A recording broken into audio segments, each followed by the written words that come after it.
I am your resident sadness magnet, Robert Carpenter. Tonight, I'll be playing Father Anderson. In charge of all sadness across the entirety of, I am the chief sadness officer. I am the... No, you're the monk of sadness. You smack sadness into people. Right, you know I'm a sun soul monk? That's a lie. There's only clouds. You see, I can't get solar power anymore. Because it's all being blocked by the clouds of sadness I'm dealing with. You have a pupper in the party, Rob. How could you be sad? Hey! He keeps accusing people of being racist.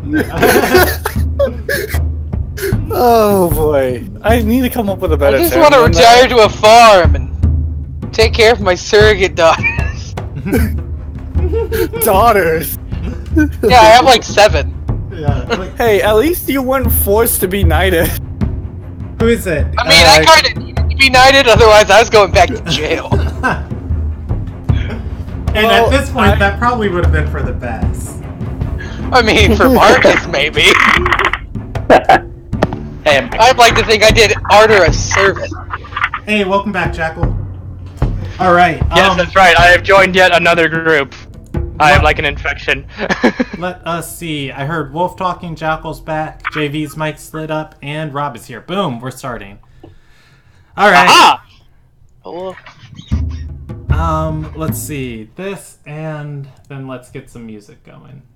This is my new favorite music to do all the intros to. Alright, welcome to the Ilderon Tales. This is Group D, Brothers in Arms. This is actually Brothers in Arms right now because B is missing tonight, so I will be controlling Octavia. This is episode 6 of the second part of the campaign.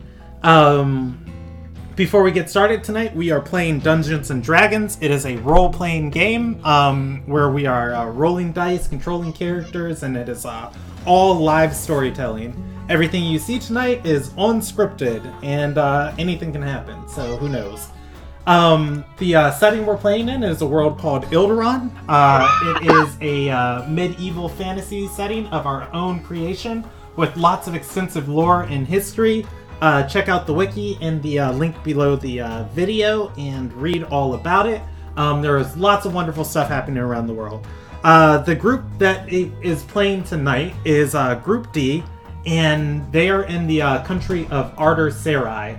It is a nation, it is the oldest human nation in the world, and mostly a nation of barbarians and warriors. And Arter is currently was currently on the edge of a civil war. It was broken when two gods, the Civil War conflict kind of dissipated when two gods got into a fight over the capital city and kind of ripped open a hole into the sky, and tons of ghostly spirits flooded into the capital, possessed citizens. Ghost ships fell out of the storm and started sieging the capital, and the capital of Arter Sarai is in ruins. That said, there are still people there. Brave heroes defended it, and this campaign is trying to figure out how to close that ghost storm and literally heal the damages that have been done to their country. It is the 9th of Hunter, and since it has been about a month since this group has met, I think before I do the recap, I want to go around the table and just ask everybody what they remember about the session and what their characters are doing and their character's individual personal goal. So let's start with the eldest character to the newest character, out of fairness. So, Rob, hit us with what you remember about the session, what your character is currently doing, and what you want them to do. And if you don't remember any of those 3 things, that is fine. I can cover it in the recap. I want to head back to South Pell because I was supposed to get measurements, so Ariana could be fitted for a damn dress. Other than that, all my goals would be confirming what I had my suspicions about one Anna Estelle. Getting this stupid ice curse removed from me. Oh, you still have that? I do. Oh, that's exciting. And, yeah. Alright. The next most recent character in the group is going to be Marrow. How, interesting is that? Surprising, considering I would be. It's actually Octavia, but she's not here. Yeah. Yes, it would be Octavia, but she's not here. Marrow, just found out that the person that has been annoyance to everybody else has a similar, curse upon his family. And that would be, to Marrow.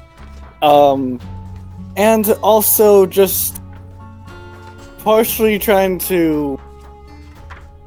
his personal goal, again, would be to protect his clan. And also while having the other side goal of finding a companion.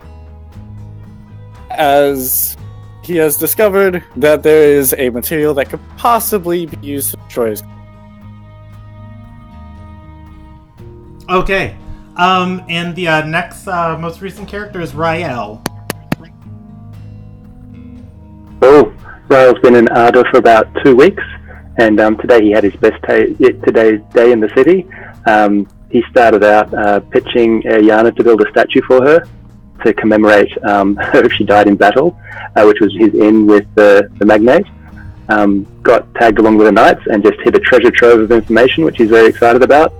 Learned that Anadelia is a spy master, learned that there's a phoenix egg that the group needs, learned that Anna's scary, learned that the magnate's pregnant, learned that Marrow's a werewolf, learned that Weston might become one. Whole bunch of information just come up, so he's feeling super pleased with himself.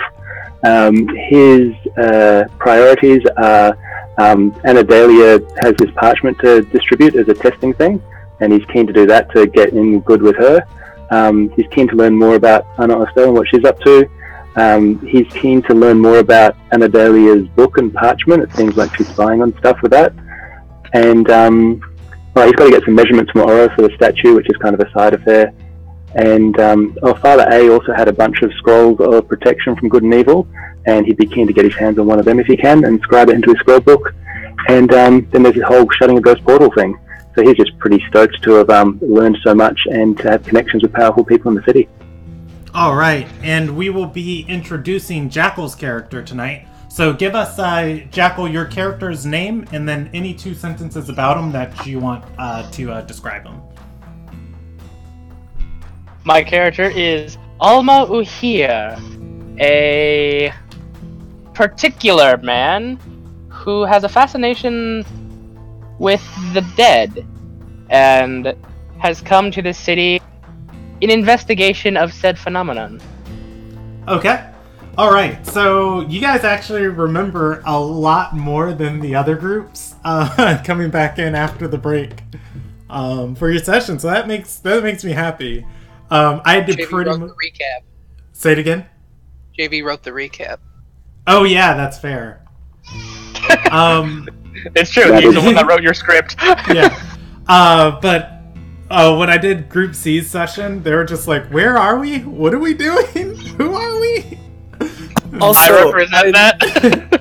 I also like to point out that Octavia's backstory is that the spy mistress knows about the pregnancy now, and she's the one that's carrying the scrolls that she has to hand out to anyone she considers important. Alright, so, with all of that said, we're gonna jump into the recap. I'll be super quick about it since you guys remember most of it. We started off on the 9th of Hunter. You guys went to meet with Anadelia. She was out of her, she was out of South Pell and in her offices. While you were at South Pell, though, you met with a few other individuals, one of which being Ariana. Ariana was being hounded by artisans. It appears Ariana has concocted a plan. She is planning to really hype up this battle on this coming day, take a grave hit in combat, and be out of the public's eye while she quote-unquote recovers, but actually handles her pregnancy. Then from there, the party was dismissed, went looking for Anadelia, had a discussion with Anadelia, spilled all the beans. On your way there, you guys ran into Shosinus. Oro informed you guys Shosinus works for some very inquisitive people. I think in that same conversation too, Oro also told you guys why High Counselor Astel is so terrifying. And that is because a lot of people have a lot of respect for her. When the Sun Yith was coming to Ardor to set up a temple inside of Ardor and diplomatic talks were going on, they went into discussion with Anna for how the temple would affect the Four Ascended, and they ran out of her office before negotiations could even be complete, running in fear. And nobody ever inquired about what happened inside that office. And everybody in the city just kind of had respect for her. And it wasn't her. It was Sage, the other Sage. Alshindoris. Yep, Alshindoris, who was having the talks, and Anadelia, Anna was there. Anyways, from there, the party talked to Anadelia, let her know about Ariana's child, and that Ariana's two moms were in town and both knew about it. And then the party also agreed to become employed by Anadelia, and Anadelia has a way of spying on people, and the party is in charge of distributing that method out across the country more. And then as you guys were leaving, somebody did let it slip that Ariana was pregnant, and then Anadelia pretty much admitted that she was going to blackmail Ariana out of her child, and that her and Rachia were looking to adopt. Then Octavia got mad at the party, left ahead of time. Weston was running around through the League of States quarters, specifically looking at the Council of Citizenship, trying to find information on his family, before Shosinus caught him and brought him back to Octavia and Oro. Octavia informed Oro that what Anadelia knew and what she was planning, and Oro sprinted out of the door to go tell Ariana to give her the heads up. It was revealed Weston was snooping around through the records because he was looking for any information on his family members that keep disappearing. His family name is Rendil, and yes, it is Rendil. I had to think for a second. And then Weston said the last of his family members to disappear was his uncle Alcaius, and then the next member who is... The reason why this is so urgent is because it seems to happen when they reach maturity, and Weston is about to reach maturity while his sister is 2 years younger than him. His sister is in the northern part of the country, I think. I don't know if he told you guys where she was at, or where he thinks she's at. And he said that she is fine for another 2 years, but he is searching for any answers. And the party agreed to help him out with his search and potentially get him somewhere to safety. It is the night of the 9th of Hunter. The party is all together. Oro went sprinting out of the League of State, their offices, and out of the council chambers towards South Pell. The party has told Rael to go after him, as Oro is the one with the measurements. Shosinus has relinquished Weston to Octavia's control, or I guess, what's the word for guardian? Guardianship, parentalness, watchingness. Anyways, I like one. yeah. Supervision. Supervision, there we go. To Octavia's supervision. And he has left her with a parting gift. That pendant that he's always wearing. And I forgot what the name of it was. What do you guys want to do? If you're watching the webcam, I'm still here in my room. I knocked over all of my campaign cards, and I just remembered I needed Shosanis's, so I'm like sorting through them off camera. Okay.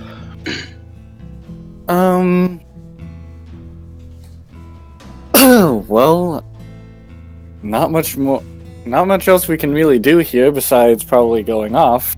So,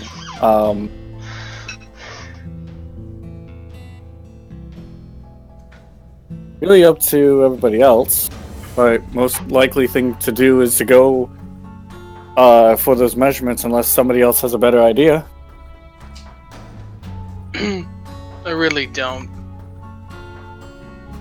I was tasked with a job, I would like to finish it. Works for Ryle. Sounds fitting. Let's go ahead and find some measuring. Alright. Grim, growly man, growling grimly. Okay, I got Shosanis's card. But while I was down here, I just found 2 more things I wanted to grab. Well, that's good then. I guess we're just gonna head out and head back to the Royal Mistress's place. Okay. That is fine. I found one of my favorite note cards on the floor. Brock Brooks's wedding vows. Alright. Good times. Good times. Okay. He's dead.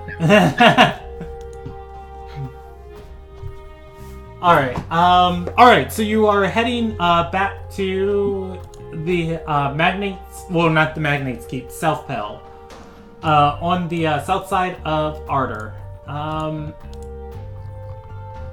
While we travel, Mero is going to work with his herbalism kit and put some some leaves on his hand that he cut to try and heal that. Okay. Am I gonna have to do a medicine check with that? Yeah, you can roll a medicine check against the scarring. Treating it. And here we go, we'll go with that. Dr. Okay. Dog. Hence why I got the name. Alright. Just earlier I rolled 2d20 for portent. Yeah, I saw for that. the day. And that's exactly how you want your portent. Super high and super low. It's like the perfect portent roll. Alright, so you guys head to South Pell and Somia. Leaving... And that would just heal up all that wound, so I'm back at max health. Leaving the Palace District and heading towards the keep.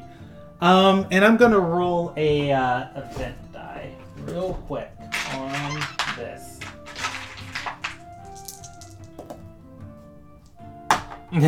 19. Okay, cool. So walking past the Palace District, you guys are going to notice that half of Marlena's entourage is still stationed here. Just like, the walls are broken down in some areas. The scaffolding's being built back up. You can see into the courtyard of Zenith Rise, and, there are people stationed there, nearly, 100 additional soldiers just outside in tents, horses, tied to whatever rubble or things they can make shift as a stable. The entourage is there, although not all of it. You guys make it, though, to Somia. Getting to Somia, this keep has been under more protection as of late because of the High Council is now staying here while Zenith's Rise is being repaired, and the Magnate is also staying in South Pell. That said, as you get to South Pell, outside the front gate, there is going to be this strange-looking man arguing with the 4 guards watching the portcullis, and they are going to say to him, "Look, citizen, we appreciate your enthusiasm, but the forces are already marshaled for tomorrow. They'll be marching from Maiden's Watch, or from Storm's Nest. Your presence isn't needed here. Just be safe when the ghost storm strikes." No. I don't believe you understand, good sir. I am the usher of souls. It is my duty to see that they go in peace. Now, I understand your concern, but trust me, I can handle myself. And I will gladly assist if anyone were to get injured as well. They're like gonna be scratching their head, and one of them's gonna say, "Are you a priest of the Four Ascended? Because I think we're good on priest within the ranks." It's like, no, I serve the great mistress of death, Renal. Sorry, I'm thinking of things on the fly. And no. When you say that, the whole party's gonna see like this going on, and one guard is gonna say to the other one and say, "Didn't she cause that?" Looking up and pointing towards the sky at the ghost storm, which is this giant swirling, just like black cloud clouding out the stars on the northern side of the city. No. You are misinterpreting.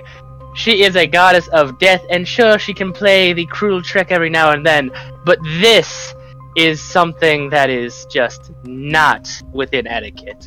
She would never disgrace her good name with something like this. I'm right there, That's why right? I've been sent to help. We are all right there, and Meryl was just kind of listening. As much as I appreciate having somebody else worship the glory of Haldora, she did, in fact, cause the ghost portal. I was there. Out of character, did she actually? Yeah. Yeah, she caused it. She was in a petty squabble with another god, and the god was like, "I love this city," and she's like, "F you," and then summoned the portal in the city. Also, out of character, I was there. Okay, I actually didn't know this. I would like to it can be new reframe. information for Alma. I mean, it's not a widely circulated thing. They would know Okay. because they work for the High Council. Also, I was there. Yeah, well, I'm saying the guards would know because they are within proximity to high levels of information being passed. Father A, of course, was there. Okay. I guess that would change it to. I've been sent to fix her kerfuffle, as it were. She has been known to get a bit testy. I'm sorry. She has been known to lose her temper at times. I've been on that end as well. But I assure you that I would not do anything to cause further harm. I am only here to help. Can I make a persuasion check? Yeah, you can. Go ahead. Okay, actor, don't fail me now, please. Yay. Okay. Mayor's going to just step in and say, "And do you have as penance for if you were lying?" Your mic's not. Yeah, What? your mic cut out on that. Say that again. What do you have for penance if you were caught lying? Why, nothing, for I am not lying. I am only speaking the truth, and I am here to help. Mero's just going to check him for anything, like kind of not do a thorough check, but just kind of do a on-person check of Like patting him down? any. Are you giving me like a look over, or are you like actually going up to me and like?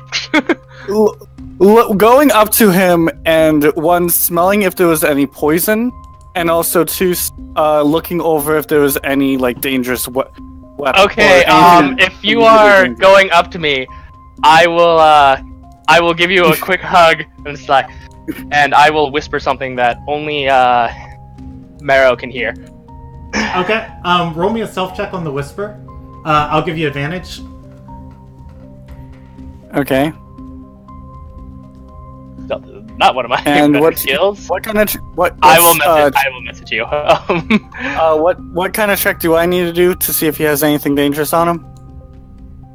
Well, Where is if stealth? you're just patting him down, anything he doesn't have concealed, you are going to be able to feel. So, I just want to throw it out there. That was a 13 stealth check. I hear you. Alright, what's Alma saying? Alma is just saying, "Good to see another brother." Mero's just going to stop, take another look, and just give a deep, just. Great, a blasphemer and another dog. That's the keystone to my day. I will say he's not a wolf like me. Now, we're just sharing this now? Father A, real quick. I need to ask a question for the sake of this roleplay. So, the way Father A has been surviving in Ardor has been inside of the Chantry of Concordance, which is, Galesong's Chantry. Would he have holy symbols on of the Four Ascended, or would he have holy symbols on of the Forgotten Song? At this juncture, it's the Forgotten Song. Okay, that's good to know. Okay, so as you guys are all having this discussion out here, the guards are going to step aside for the party. One still holding, standing in front of Alma. Alma. Yeah, and they're gonna say, Darenthel followers are too chaotic to just trust willy-nilly. If you wish to give me a friend to accompany, I would not mind.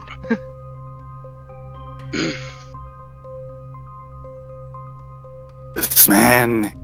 Part of me is just man. part of me is stops in the tracks because Darenthel people, you can't trust them, and it's just got the Kill Bill music playing in my head. It's fire images just. Well, see, why I needed to know that was because they're going to be look at your friend cleric here, who's a member of the Four Ascended. That's a good religion. Yours is just crazy. But I needed to know what yours. Whose religion? My religion, or Yours. Yeah, Father A worships the same god you do, or a personality of that god. If a man decides to help, why block assistance when clearly I'll never stand up from city folk. I'll keep an eye on him, and I'll personally put an arrow in him if he starts to backstab us. I say that to a guard. Okay. That's blocking Alma. And the guard's gonna say, "My lord, I would never dispute your orders. It's just that," he's gonna look side to side and say, assassins these days can wear anyone's face they want. And yet you only question him because he's not a member of the Ascended Church. If he had wore symbols of discipline, would he already be past these gates?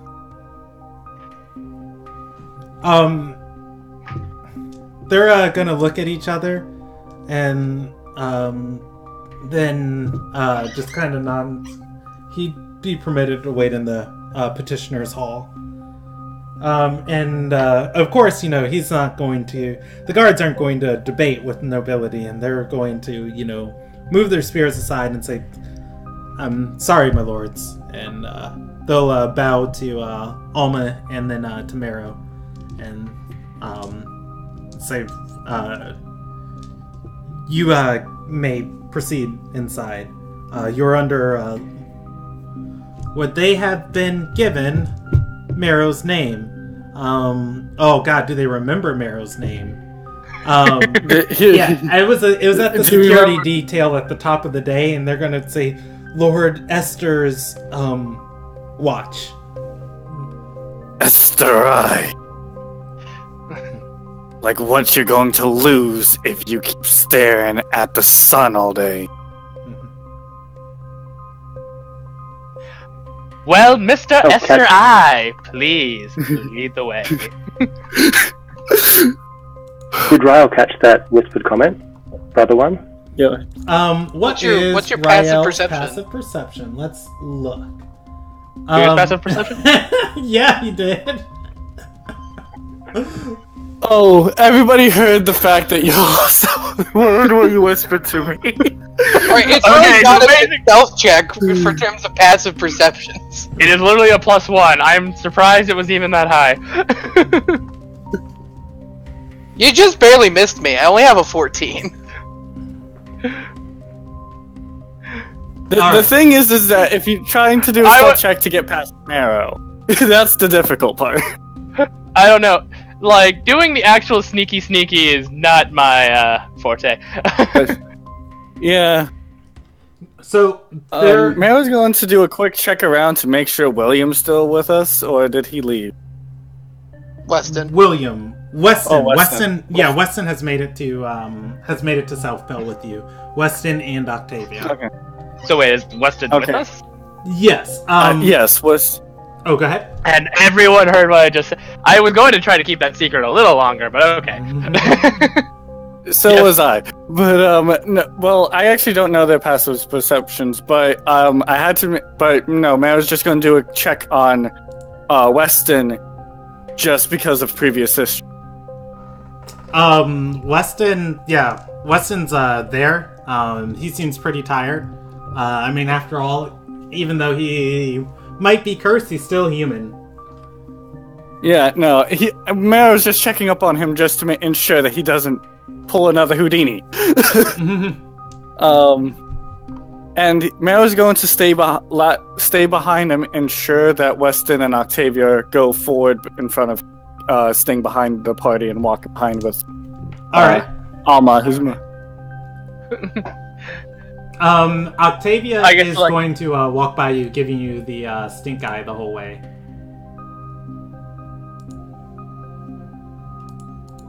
They step inside. Okay. I was just gonna sigh as she gives him the stink eye and shake his.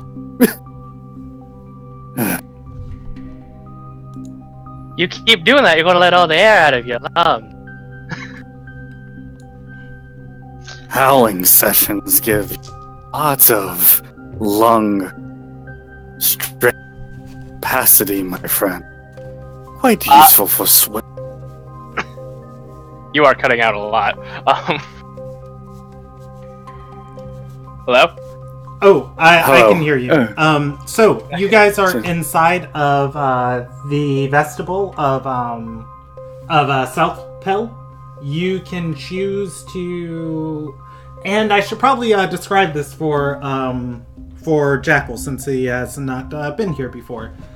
So inside this area, South Pell is a massive citadel of a keep. rising out of the center of Somia.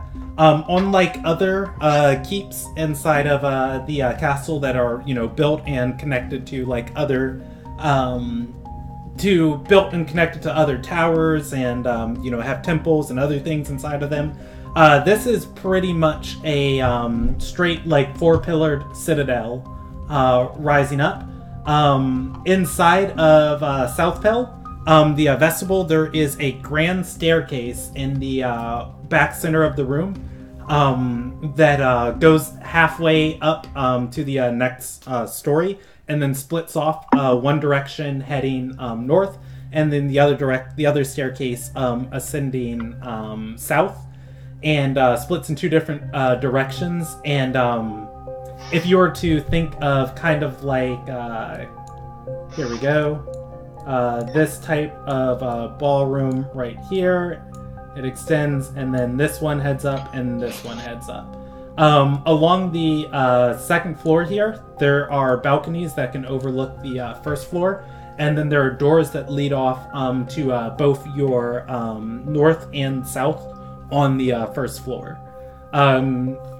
Straight west of you, behind you, is the large portcullis into a large double wooden oaken door entranceway, and then east is the staircase.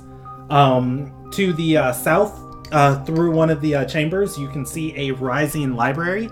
Southpel is taller than it is wide, so there are probably at least 10 floors of building above you.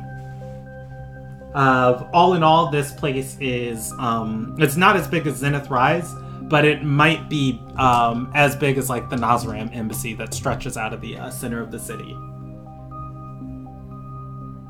in width.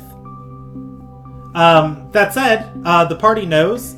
Only thing to do on the first 4 floors to the south is that huge library, and then most of the magnate and other people sleep in the upper northeast part of the, straight north part of the tower, or of the keep, and your area is in the above the library on the south wing of the keep.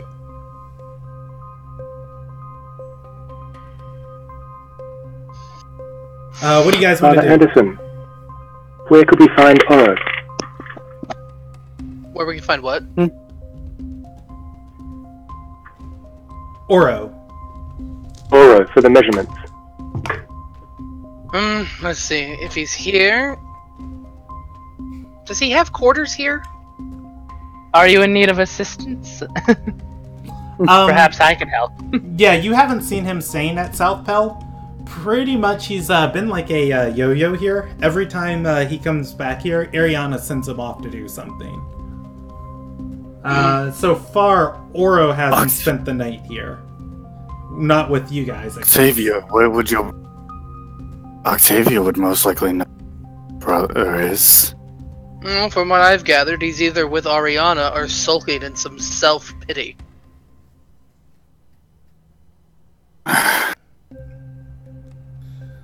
Octavia is going to say, it's getting late, so I think I'll go check on him, and you all will just meet back up in the morning. We need those measurements, and it probably wouldn't hurt for one of the only people who knows this information who has medical skills to check up on her. Don't you agree? She's going to shake her head and say, I don't think anything will be getting crafted tonight. We're getting what? Crafted tonight. It's worth stating, it's like midnight. Okay. And waiting until the morning might be all we can do.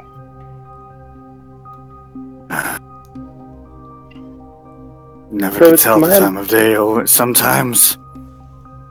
And Mary's going to turn to Alma and just kind of say, since I let you in here, I might as well know your name.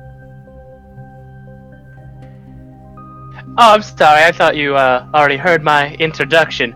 I am Alma Uhir, priest of Renal and Usher of Souls. As I've previously stated, I'm here to guide the lost back to where they belong. As I said, someone who knows the dead is most likely going to be more helpful with us than not trying to keep that portal.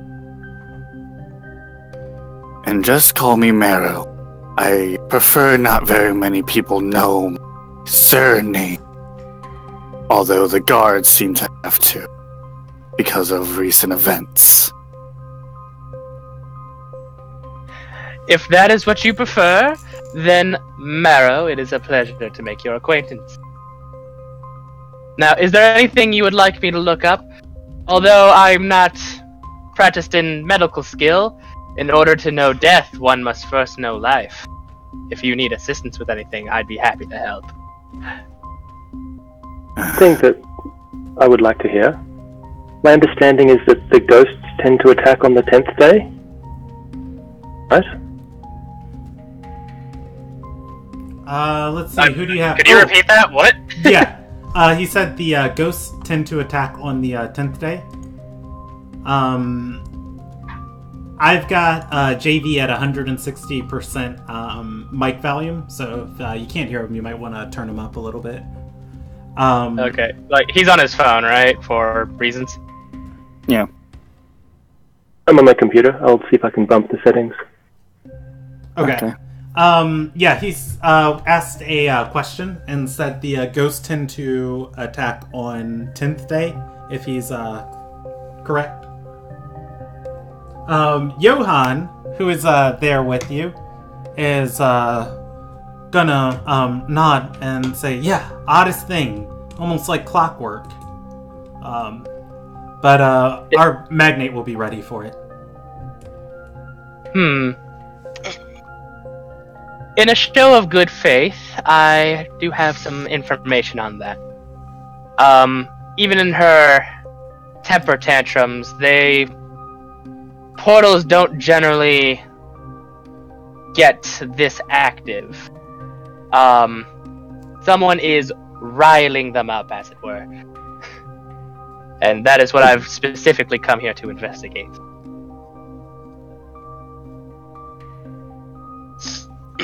What makes you think someone is behind us? What? What makes you think that someone is behind us? I am in close contact with my patron, and she has informed me of such. This is so infuriating. Why does every other character get to talk to my goddamn god? Mayor's going to check and see if there's any holy symbols on him, just for personal knowledge. On you, yes.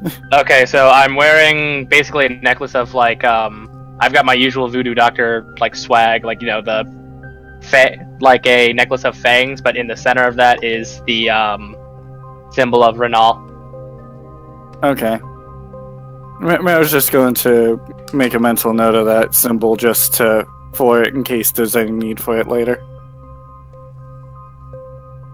Alright.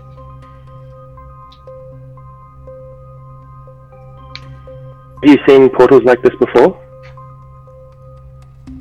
I've dealt with a few in the past, but nothing of this scale.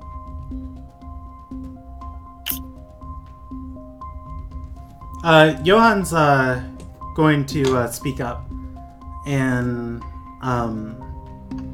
say, well, if she told you somebody's messing with this portal, why didn't she just solve it herself? She's, how do I say this? Prefers not to get her hands dirty.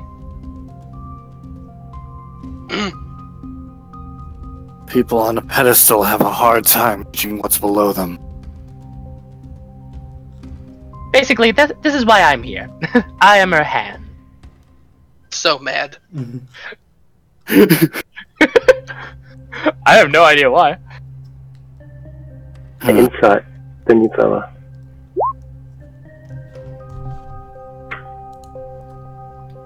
Rael's inciting that. I Okay. mean, for the most part, you feel like Alma's like speaking the truth, although it might be a little bit more inflated and over the top than he's letting off. If anything, you've known the gods to be cryptic, rather than as direct. Why do I have a feeling this is just for their entertainment?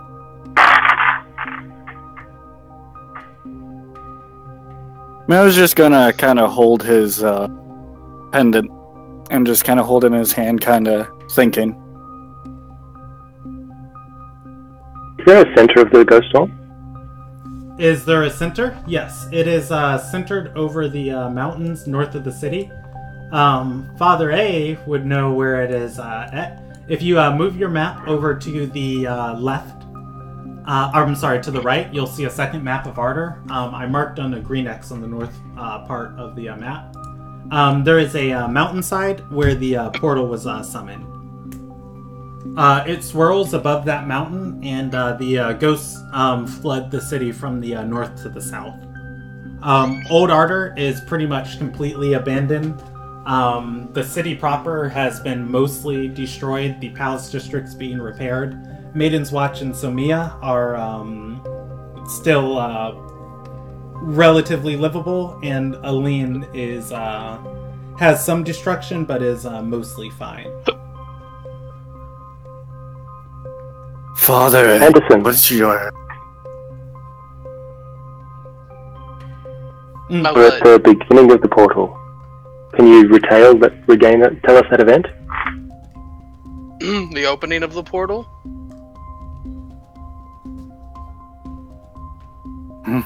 It's pretty simple.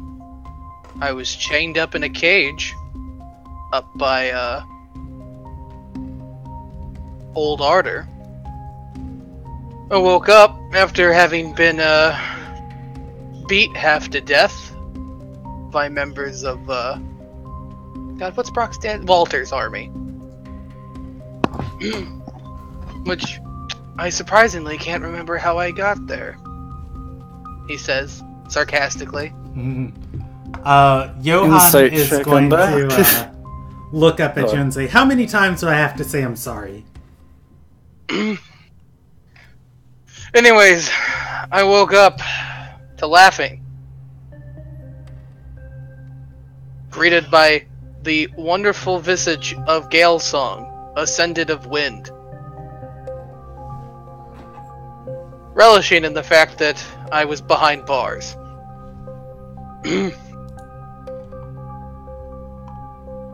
He made me an offer to go to the bridge to talk to Marcus Bertolf.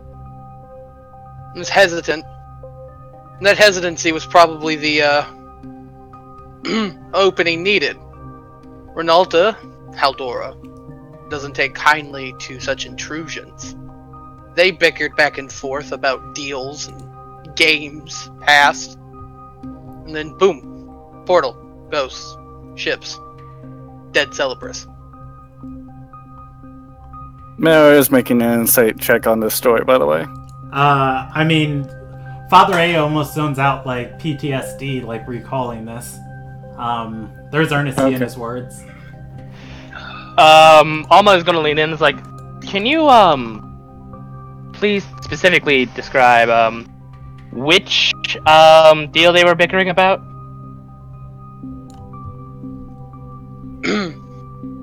Galesong's supposed to be the captain of the Aramir. From what I understand, they have a bit of a game. That's 3 out of 5. There's dispute as to who is winning.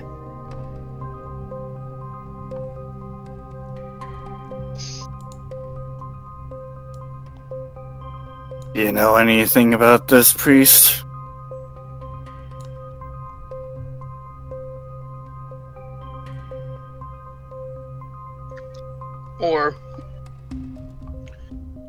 thing I recall the most was that the deal was that he was supposed to,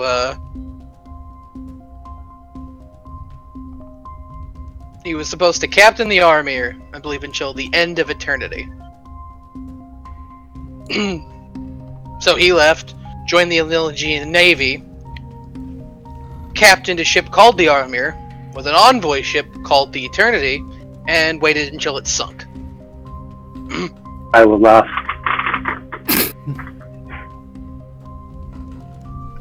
Which you laugh. Both of those ships were spawned out of that damn portal, and did most of the damage you see in the city. I think this city's came gonna be from the able to portal. survive another. Oh, JV, can you say that again? Came from the ghost portal with Gale Song's original ships. Yeah. Pulled from the ocean.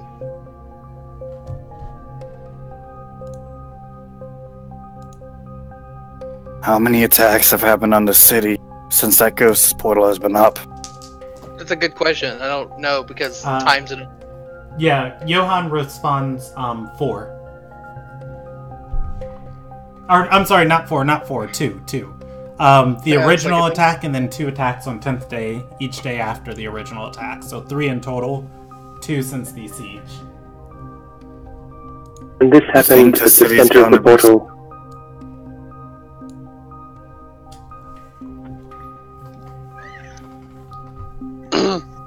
The state the city's in, if something as large scale occurred again, I have my doubts, but we're not going to go down without a fight. Anyone been to the center of the portal since it opened?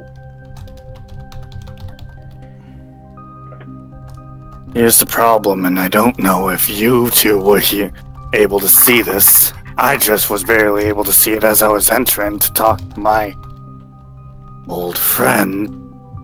The portal did close recently, and I don't know if it was a deliberate close or someone accidentally tripped on the wire. What the hell's a wire? Or, not the wire. Or tripped over the crystal that's keeping it up. Was that the Anyone with the been to the center of the portal? Hey, Um, no, just a question. Can Alma still feel the presence of the undead that he's been drawn to? yeah, the portal is still there. The portal is over. So the city. I will share this as just like, through my connection, I can assure you that no, the portal is most definitely still here. I can feel its pull. Everybody. Well, that's what I was going to ask, because I know, like, out of a character, I know, like, the Yeah. chain of events. Father but A I don't saw know. it. You saw Okay. it through a window. You were watching Ariana that night, and you felt the wind. You looked out the window. Ariana woke up. The portal closed. Everybody in the South Pell started celebrating for about an hour. Then the portal reopened. Wasn't there lightning? I believe there was. It closed briefly, about an hour, and then it reopened. Judging by everything that led up to it, I'd blame Gale's song. Can I do an insight on that? Like, as a player, that concerns me, but I think Alma would also be concerned by this news. Would you be trying to tell the truth of it, or would you be trying to piece something together? I'd be trying to piece something together, like, how does this connect? Yeah, you can roll an insight check on it. Man was just trying to do that, but he wouldn't have enough pieces to be able to make a puzzle. Just like what I already know versus... Yeah. Anyone been to the center of the portal or scryed upon it since it opened?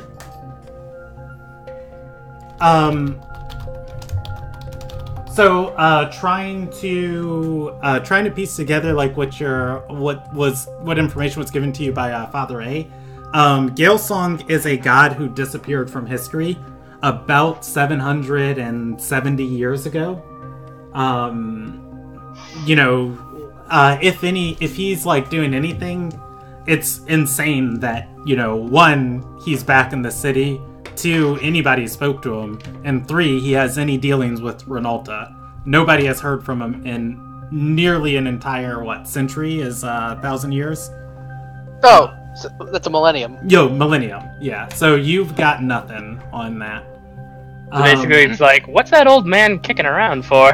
What's that old... The last time history heard from him, he almost died in a war. It was the first time somebody proved that the Ascended aren't omnipotent and, immortal. Or rather, invincible. I just feel like the insight check is basically being like, look, he says he's telling the truth, but, this old man has to be high. Yeah, it's like, yeah, that dude's not around anymore. Wait, Gilson's really back? I thought that was just okay, whatever.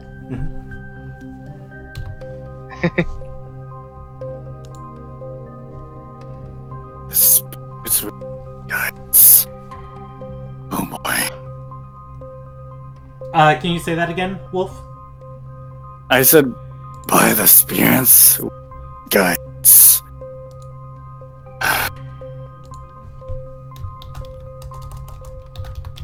No offense, Johan, but I doubt I'll be staying at the Kalkin office as we both know, they will hunt both me and our new friend here down if they saw us.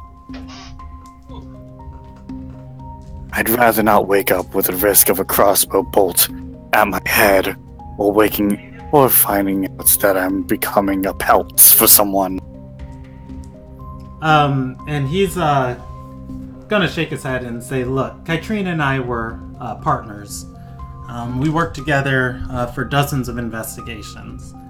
And as long as she's in charge and I have her ear, you're safe at the Kelkin office. And he's gonna look at each and every one of you in the eye, and then to Father A, and say, we are forging a new future together. And each and every one of you are welcome to forge it with us. I take you up on that offer.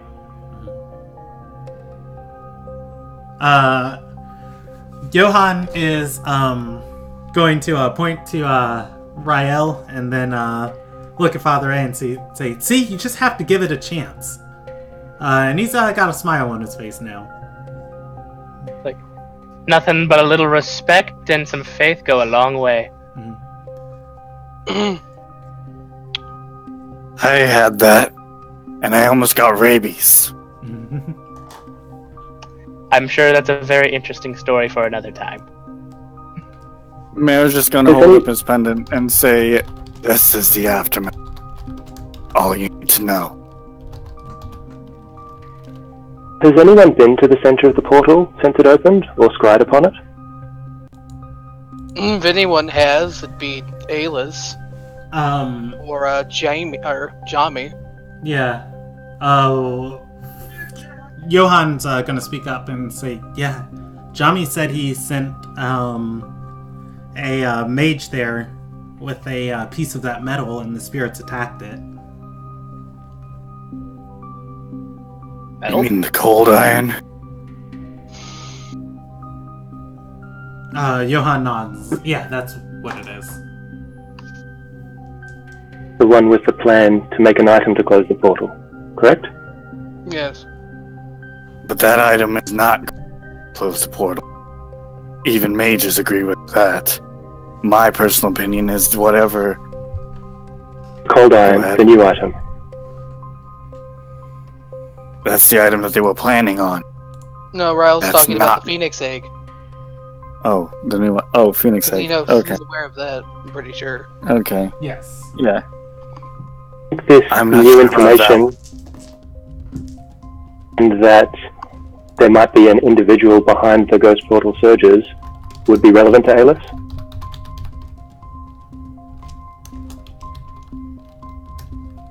Because perhaps it's as simple as find this individual, take them out, and problem solved.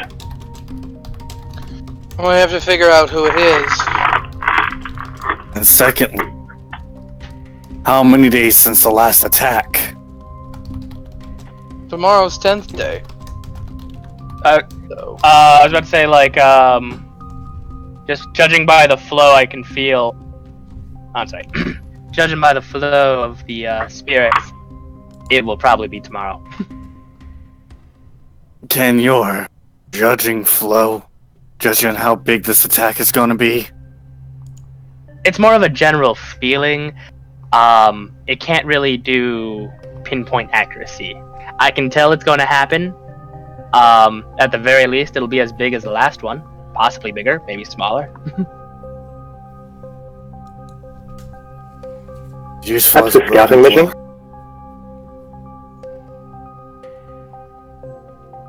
To the center and start to see what we can see. Or we could talk to Alice and Shami, see if they can scry.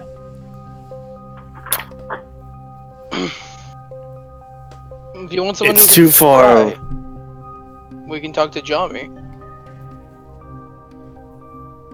It's too far to travel by foot or wing. I can assure you, it is not too far to travel by foot. I mean, like, you know, we need to sleep, but before we I do meant it. by the time the attack was going to happen.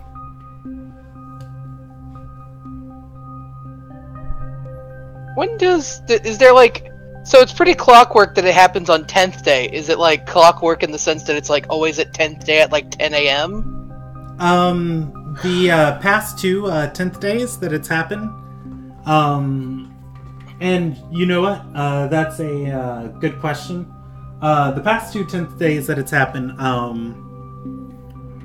Johan's going to speak up and say it's been at sunrise.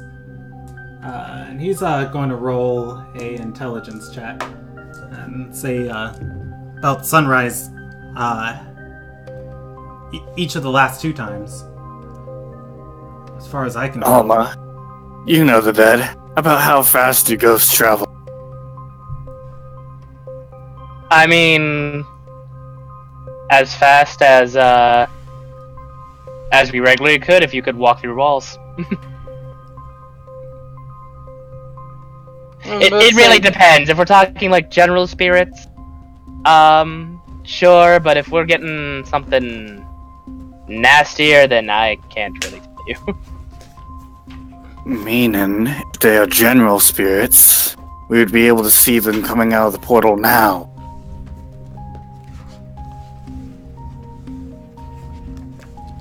It's nowhere near sunrise.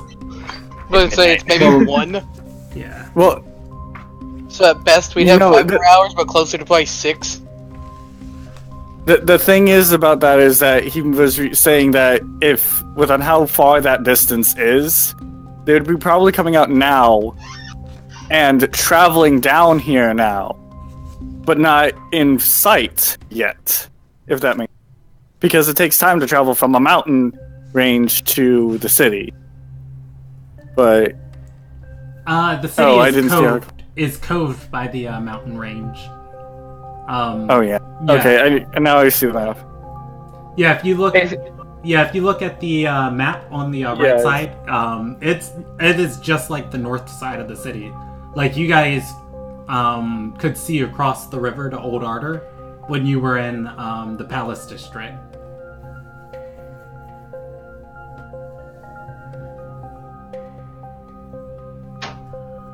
It seems to me that our options are to stay here, wait for the attack, and defend as best we can, or we could try and preempt the attack and get to the sunrise and do what we can there.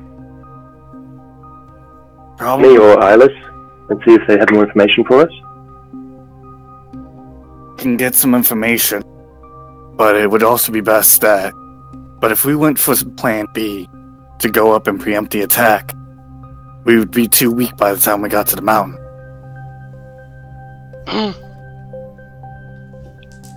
Because of how late it is. I would agree. It would be best to be well rested and prepared. As for the spirits themselves, I would actually like to encounter them and see if they are willing to share some information on their predicament. The spirits that attacked in the past, do they have an objective, or is it an equal likelihood where they will be in the city?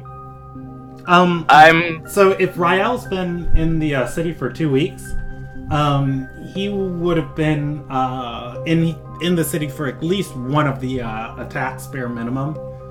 At the time it happened, bells rang out above the city. Nazaram officers were going through the streets, telling everybody to hide in cellars, get to any temple or any safe place you can. Don't go outside, chain yourself to something if you get possessed, try and wait it out. But for the most part, it is like a passing wind over the city. Once it's all over, there's a sound of fighting and metal ringing, and that dies down slowly over the course of about 2 hours before it's safe to go outside again, or at least the time he was in the city. It would be the equivalent of being a survivor of a pillaging or raid. So I'm gonna ask, when the attack happens, are the spirits moving with purpose, or are they more just kind of doing whatever? So Johan's gonna have information on this because he would have been probably one of the volunteers, like going through the city and making sure the streets were cleaned and people knew to get someplace safe. Would anybody else have volunteered? I guess by anybody else, I mean the only other person I'm asking is Rob, for Father A. What would Father A have been doing during these attacks? During the attack? The first one happened without warning. Was just like, wait, is it activating again? Oh my god, everybody flee, The second one, people were kind of like on the edge of their seat for like, this is happening. Okay, let's just prepare for it if it is, and then it did. I mean, Father A would have been helping. Okay. So, because he's somewhat responsible for it. Johan would have informed you, and you're capable of casting the spell, so you wouldn't have had to cast it on you, and Johan could cast it on himself. If you protect yourself against possession, for the most part, you're decent to move about the city. The spirits swarming through the city seem to be sweeping through mostly the city proper. The few people you encountered that you had to fight or kill, as long as you were like within the center of the city, it wasn't terrible, and there were more people there to overwhelm them. The northern side of the city is pretty much like you don't know what was going on there. But in answer to my questions, like, were the spirits more moving with purpose, or were they trying to cause chaos? No, you're misunderstanding. So when spirits are being released, they have they're dead, and they are basically looking to be alive again. So possession is just kind of a symptom.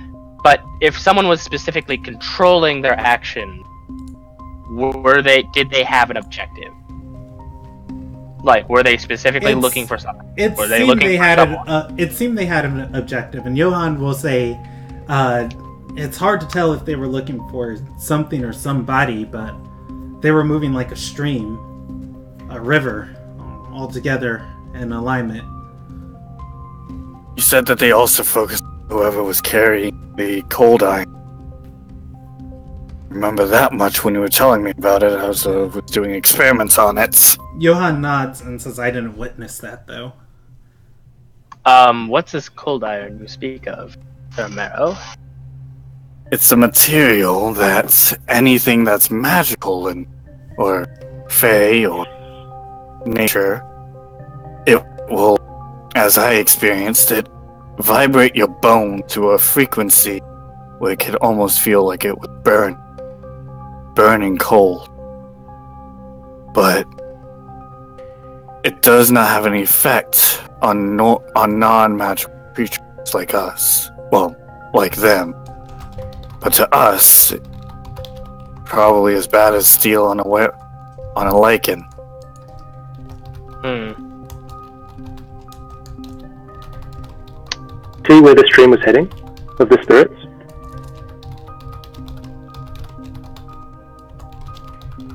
Here's a question. You ask Johan that? Johan shrugs. He's gonna say, I was too concerned with getting people off the streets. It was chaos. Where did they say that the cold iron was? Perhaps we should set up at least a small party just to see if they're going to go after it, or they go around it. Because that might include my hypothesis of it's a prison. And Johan's gonna say, we don't have to worry about the cold iron. It's well protected. All of Marlena's men are stationed over it. Oh, he'd be more respectful than that. He'd say all the Consort Regan's men are stationed over it. It's still like, well, I should know I can get solid information from to go station there. But if you think it's safe, I'm new here. The question is that we prepare ourselves for engagement on tomorrow and observe the spirits and do what we can to protect the city. And after that, we should have more information to make our next plans.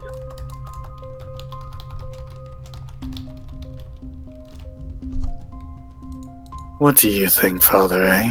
You're the and Johan, you're the two that's been through this enough. How much planning do you really think we will be able to do? Prepare ourselves to do what needs to be done. To stop the portal or survive it? To survive it so we can stop it. It won't be very hard.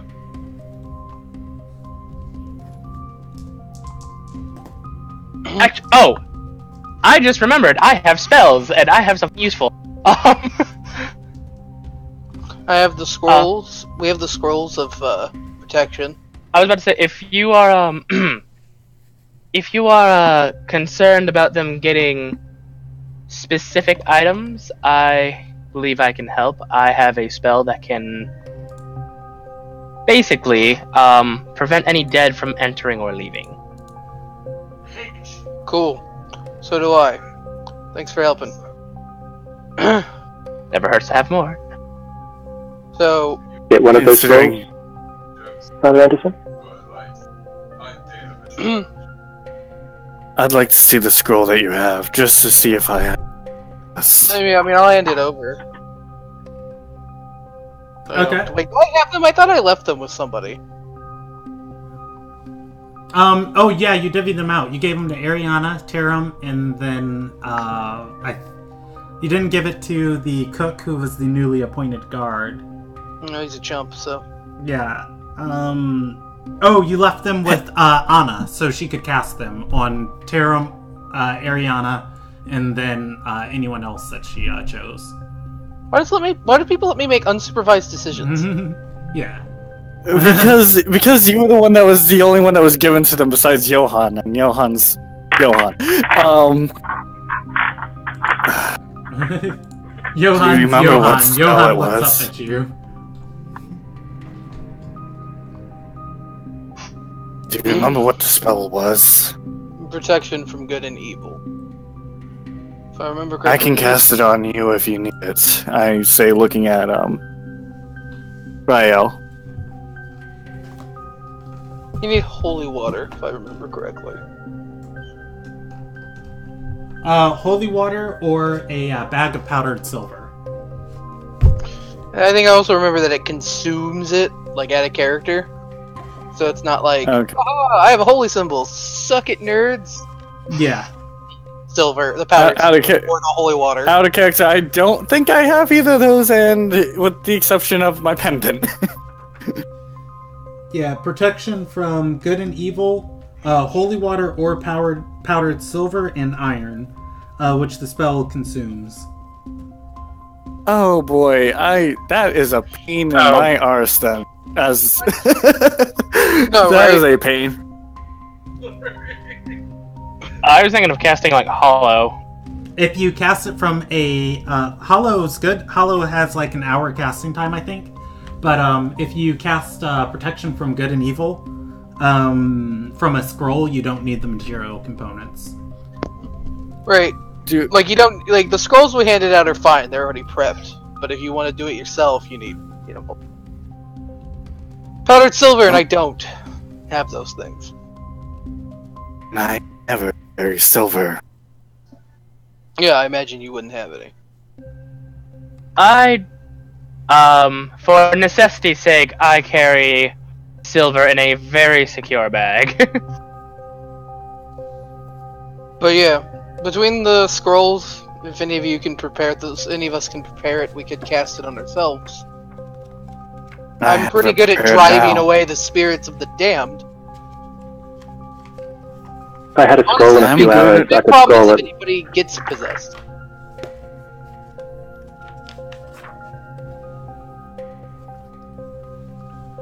This is a Okay. This is okay. This is out of character. I'm debating on whether or not I could say this. Oh, but yeah, maybe I would say this. Have you ever talked?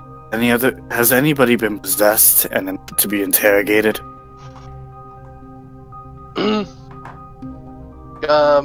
What? Like, has anybody been talked to? Like, I've had experience dealing with the possessed. I didn't seem the talkative type. And I almost was possessed once. It would be best to avoid possession.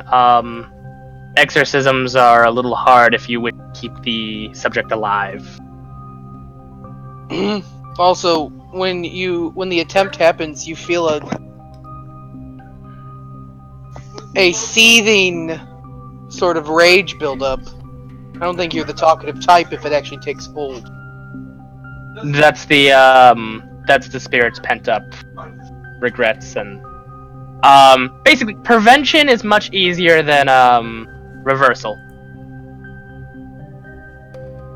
You're talking to someone who grew up with Lycan. They're always angry when shifted.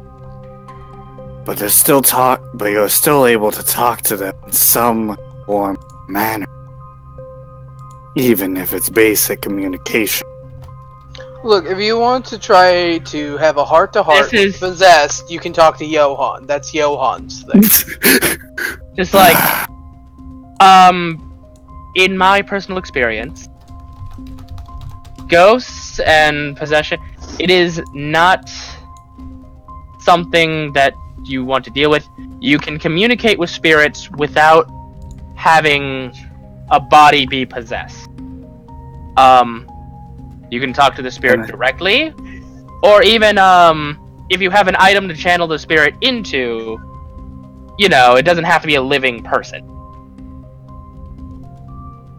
Well, I did not know that. As usually, when someone is possessed, I put them down like a dog.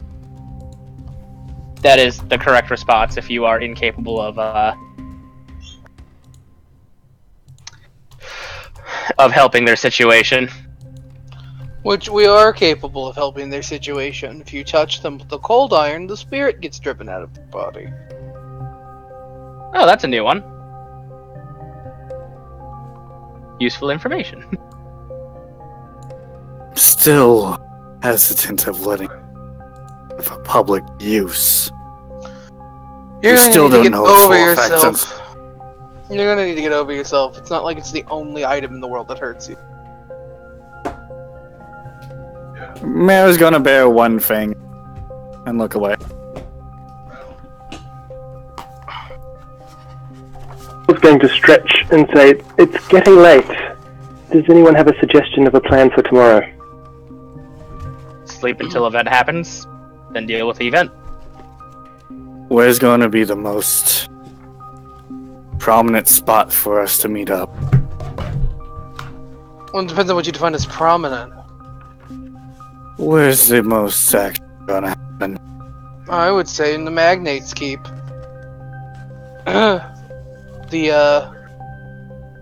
What's Marlena's title, officially? Consort Regent? Yeah. I will share her with you. the consort regent's in town, and she was so gracious to bring so many able-bodied soldiers. The spirits can turn into angry weapons. Have they at least been given proper protection from such a event? I mean, they're near the cold iron, so that might help. But no, I doubt it. I got the scrolls from Aelis. She's not a people person. I guess that would be the best place to meet up.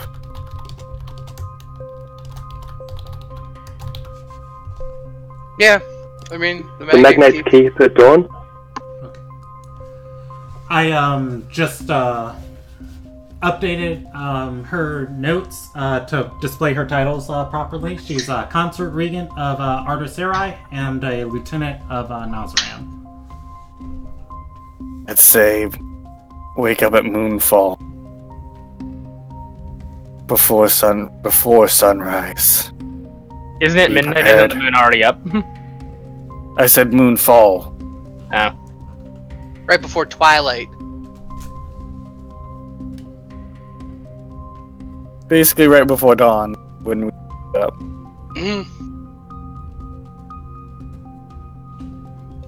Okay, you guys will be able to rest. You won't get the benefits of a long rest. But, you'll get the benefits of most of a rest. Okay. Is anyone sleeping with Alma, or is Alma by himself? Where is Alma sleeping? First available room, you know, hotel. The party would be the party would have a set of 4 rooms reserved here that they had before. For Lance,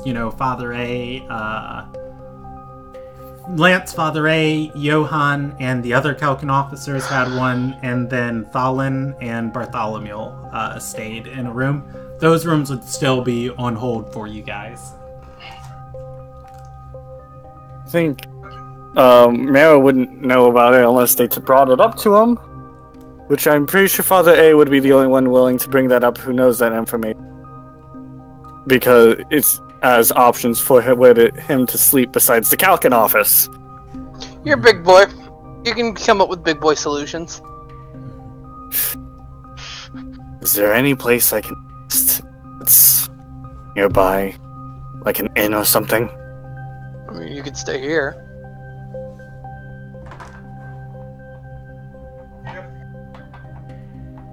Speaking of Lance's room... I mean, it's only partially occupied. I was like, what are the girls up to? Surrogate daughter number 8, number 9, and now number 10. I mean, it would just be 2 Oh, yeah. of his retainers. He ran away with one of them. It's just an errand in Pahil. Well... yeah. I don't need much. I just need something to rest my head on and meditate.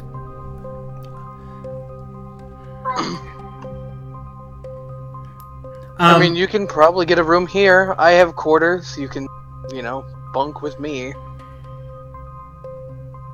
If you're willing. Although, as I said, I just don't want to wake. I don't want to be on edge. Fall asleep.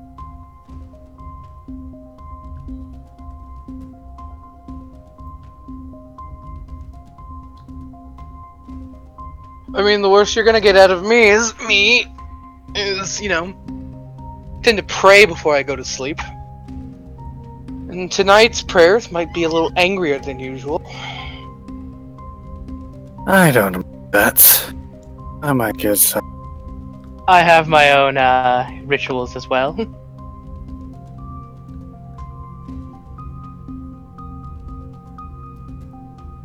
Johan, are you heading to the Kalkin office? And do you have a room there? Or are we all staying here?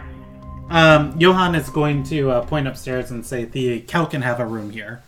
Sindel's not using it, so I'll stay in it tonight. And Johan's going to leave the party and start heading upstairs. What about you, Octavia? Oh, Octavia's been gone. She left with Weston to find and talk to Oro. She said she was going to meet with Oro and then talk to you guys in the morning. Okay. Oh. Alright.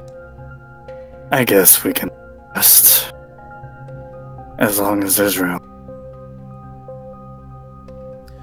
Alright, so Father A and Marrow share a room. Johan sleeps in the Calkins room here. Rael and Alma would be expected to stay with Marrow. So you can bunk with Father A and Marrow. Alright. Where's Rael want to stay? With Johan? Or there is a empty room and there is the other room that is occupied. I didn't hear that. Can you say that again? The empty room? Okay. Alright. So the reason I asked is because basically as we enter the room, Alma is just going to lie back like on the floor, put both of his hands over his pendant and close his eyes, and it no longer appears like he's breathing. Okay. Is that how he sleeps? It's how he sleeps, Yes. It's also how he communes with his god. Suffocate yourself to death? No, that's actually a feature. It's one of the kind of comes with becoming a grave cleric. Oh, like okay. I get really close to the dead. Okay, that's cool. Basically, I enter a state of if someone does a closer inspection, I am breathing, but it's incredibly shallow. Yeah, I have the cleric of the grave domain up right now. I was reading about it. All right, so yeah, that's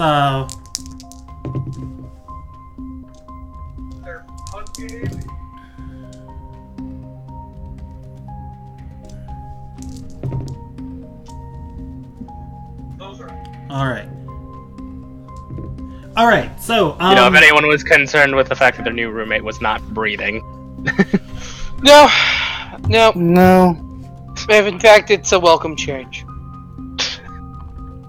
you guys are all going to go to bed at various points in the night. You guys are going to hear footsteps outside your room. They don't seem to disturb you that much. And it is going to be the morning of the 10th of Hunter. Everybody who wanted to wake up before sunset, I'm gonna need you to go ahead and roll me a Constitution check, DC 11. There's really no alarms. There's really no anything. You just have to let me make sure I get up and just hope your body kind of remembers. DC 11 to wake up. Otherwise, those who don't sleep in, if one person passes it, the party, they can rouse the rest of the party. Wait, to wake up for sunrise? Did we have to rest? Yep. Oh wait, no, that was a Constitution save. Let me do it. Let me do that. Constitution save is fine. All right. So, Ryan only needs 4 hours sleep.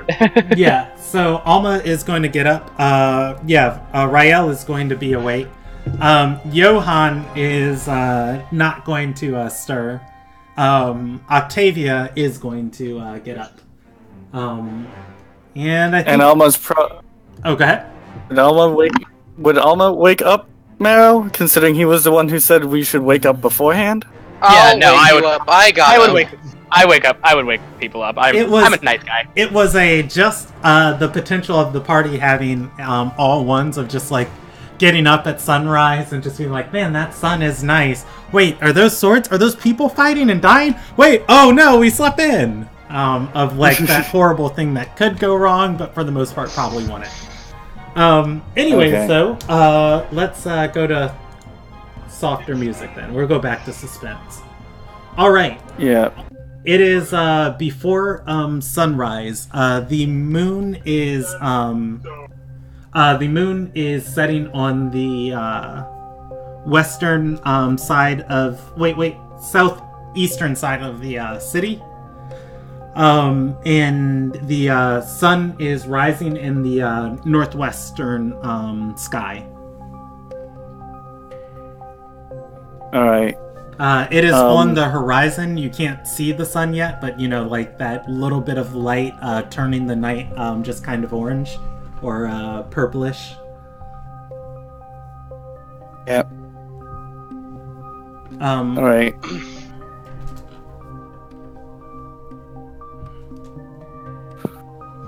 Octavia is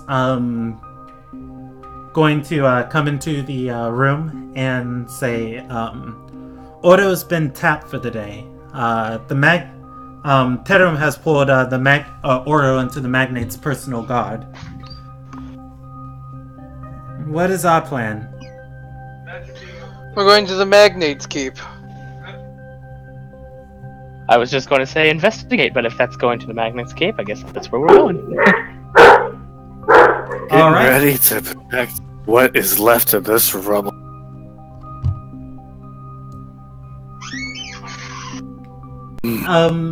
To the Magnate's keep. Let's see, Zenith Rise. There we go. All right. The party can leave and gather themselves and head towards the center of the city. Heading into the city, you're going to see buildings boarded up.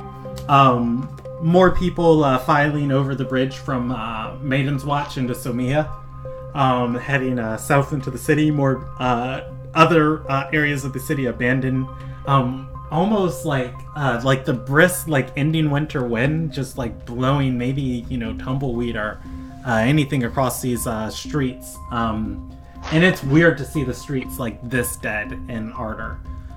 You are going to see a handful of Nazarian soldiers, maybe every other street, just kind of keeping watch on shops with lanterns out in the early morning, checking corners, some on horseback, just riding down the street, a few more people being escorted. Heading to... That was... What is... that was an accident. That check for? Okay.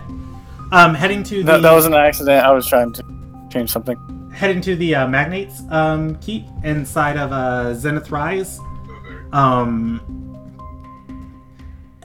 Let's see, what would the situation be like here of their preparedness? Higher is going to be better, and lower is going to be worse. Okay, so there are stepping into this place. You're going to see designated areas where furniture has been moved aside. There are chalk circles on the ground, candles placed strategically throughout the keep, unlit, some lit, and amongst this you're going to see monks from the Chantry of Harmony here, dotted in between buildings, and even members of the Chantry of Unity.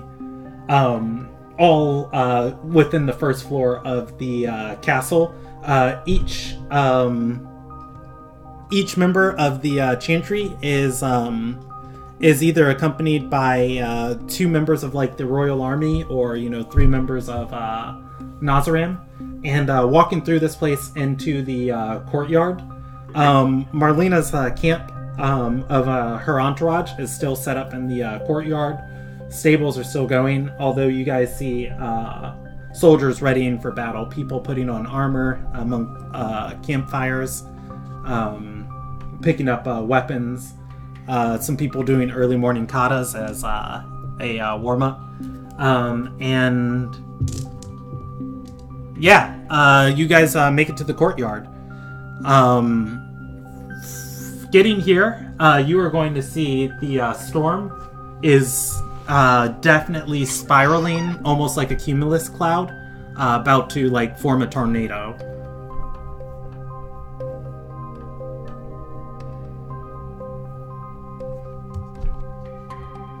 What do you want to do? You are in the courtyard of You're in Where's the big pit? Where's the big pit of cold iron? So you're in the courtyard there. The big pit of cold iron is the Sage's Tower that is being dug out. Looking at that, there's going to be no named mage of the Zenith Rise. And would Alis be out here protecting this? Alis is not out here protecting this. The no-name mage is going to be out here, and you're going to see Jami talking to about a dozen soldiers positioned around this. Looks like he's giving them orders.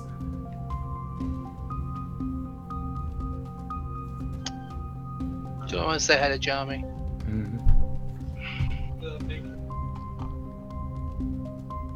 Yeah, I guess I'll say hi to Jami. Alright. Oof. I don't want that music. That's not good music. Here we go. This is good music. New addition to our thing. Okay, walking up to Jami, he's going to say, this deposit isn't as initially valuable as we thought, but that does not mean it is not without its uses. We want to make sure whoever gets possessed isn't able to do any damage to it. The 12 of you, I want this a constant vigilant protection. Each of you will be enchanted with whatever spells our diviners can spare, and your goal is to only hold this ground. Looking back to you, he's... Oh, this music is loud. Here we go.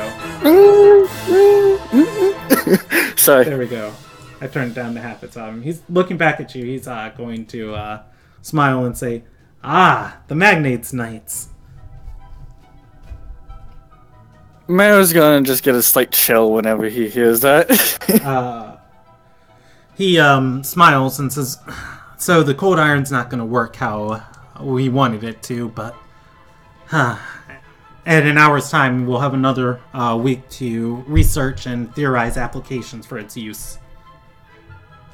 I believe it's still useful as a safety measure. It just won't be useful as a permanent fixture. He nods and says, and I received the information about its nature from High Counselor Astel. I'm sure after this encounter, we'll have plenty of time to discuss.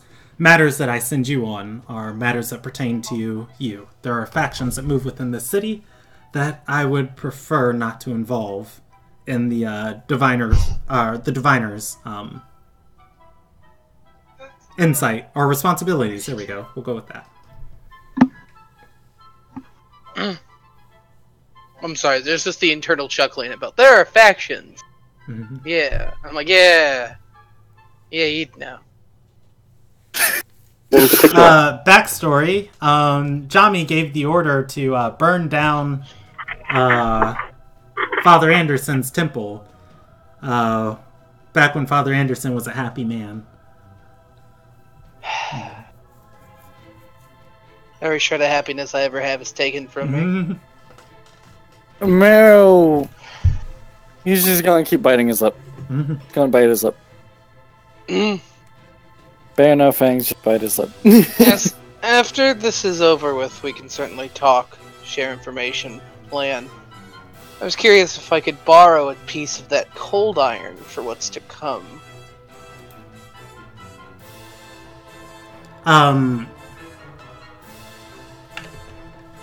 He is going to nod, and gosh, does he have a chunk on him?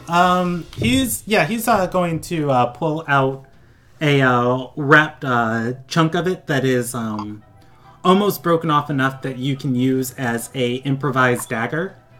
And he'll hand it to you wrapped in a burlap cloth. And he'll say, "Be safe while you're out here. I've got more of it in my office." But an interesting note in Sage Estelle's report our High Council woman Estelle's report is, if it ever meets the fire of a forge, it loses its properties. Makes it a very curious substance to try and craft into something greater. Hmm. I might know somebody that can work with it. I'll have to see them after this is all over. He's going to nod and say, "This is a potentially powerful weapon for Ardor Sarai. Let's be more cautious about who we let know that we have it. Of course, you'll be allowed to contract any smith about crafting with it. Given my permission, we can have counsel after this." Sounds good to me.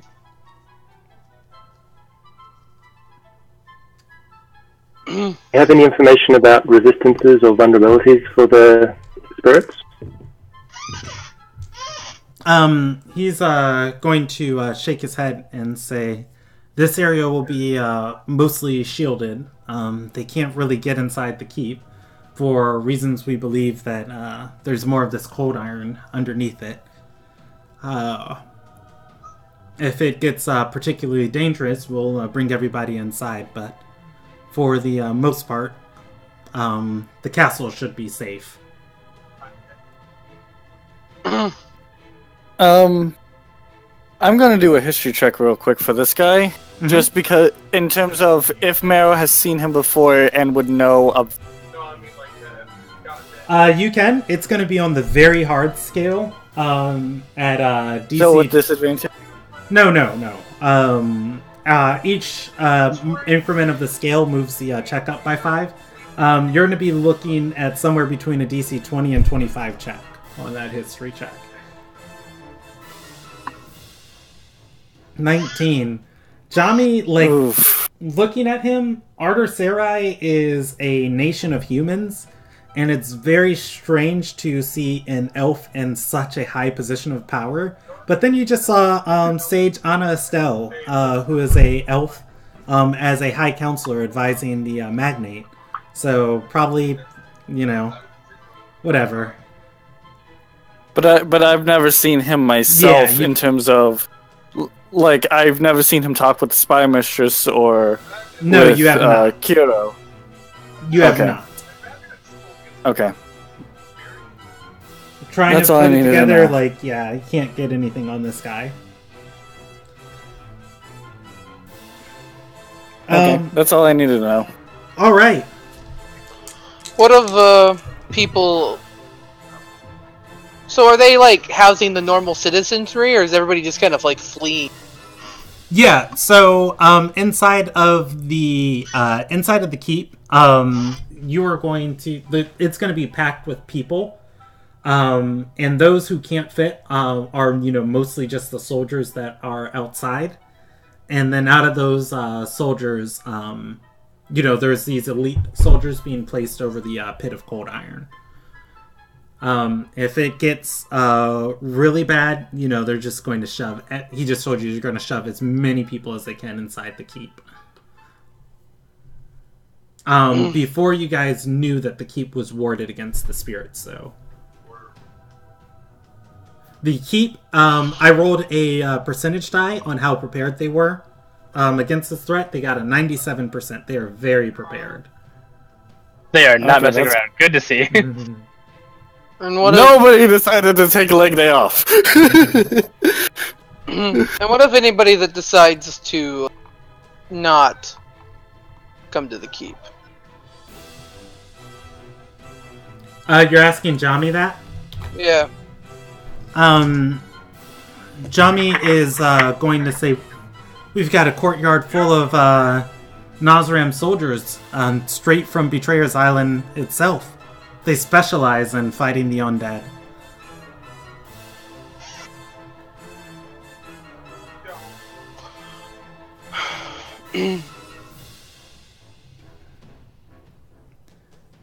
At this moment, while you guys are standing here, stepping outside of the castle is going to be Consort Regent.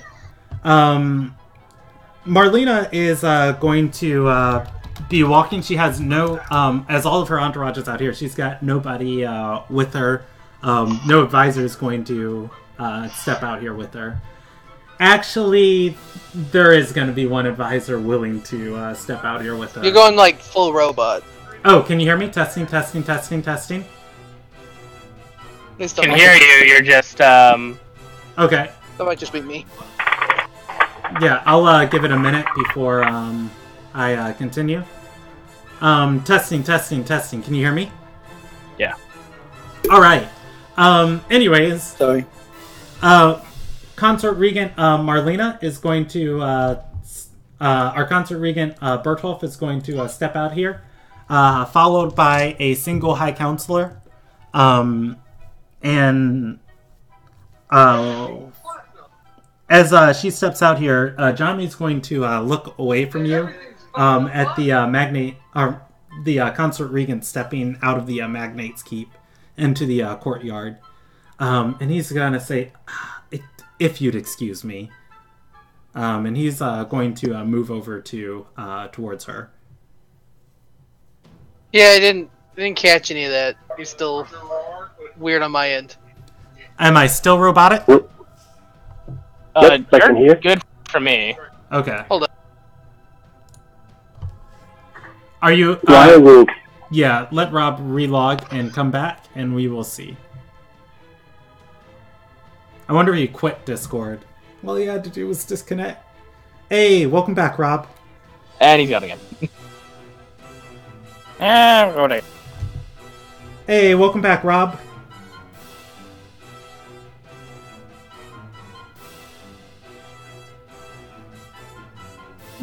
Fun. Yeah. The silence is. Silence, the sign of ultra-violence. Knocking Oh. at the door. Back and forth. My God. I'll give Rob 2 minutes, and then we'll keep going. How late are we going till, by the way? What time is it for you guys? 9:30? Close enough. Yeah, we normally go to 10:30 with this group. Okay. I'm just wondering.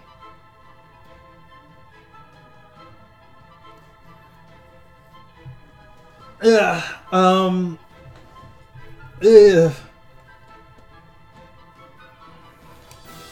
I should probably be checking the YouTube chat. I've been getting a lot of people yelling at me saying I don't do that enough. Actually, now that I'm taking note of it, I didn't even bother clicking the YouTube to check to see if it's broadcasting. Alright, cool, it is working. That's great. It is It's broadcasing. like we've actually not been broadcasting this whole time. Mm-hmm. Alright, let's see. I'm actually on the YouTube channel right now. Nobody's messaged anything yet. Okay, that's good to know. Yeah, somebody specifically told me, it's like, yeah, I was watching your D&D thing the other night, and oh, look, it's Rob. They said that. Oh, I didn't have to. Mm-hmm. I didn't have to restart my computer. Okay, Yeah. cool. How do I sound? You sound fine. I think it was just me. Okay, cool. Alright, so, what you see, Consort Regent Bertolf walks out into the courtyard. Jami looks, followed by High Councilman Tristan Philanth. And Jami looks over at them and then looks at you and looks confused and is like, if you'd excuse me. And then leaves and goes to talk to her.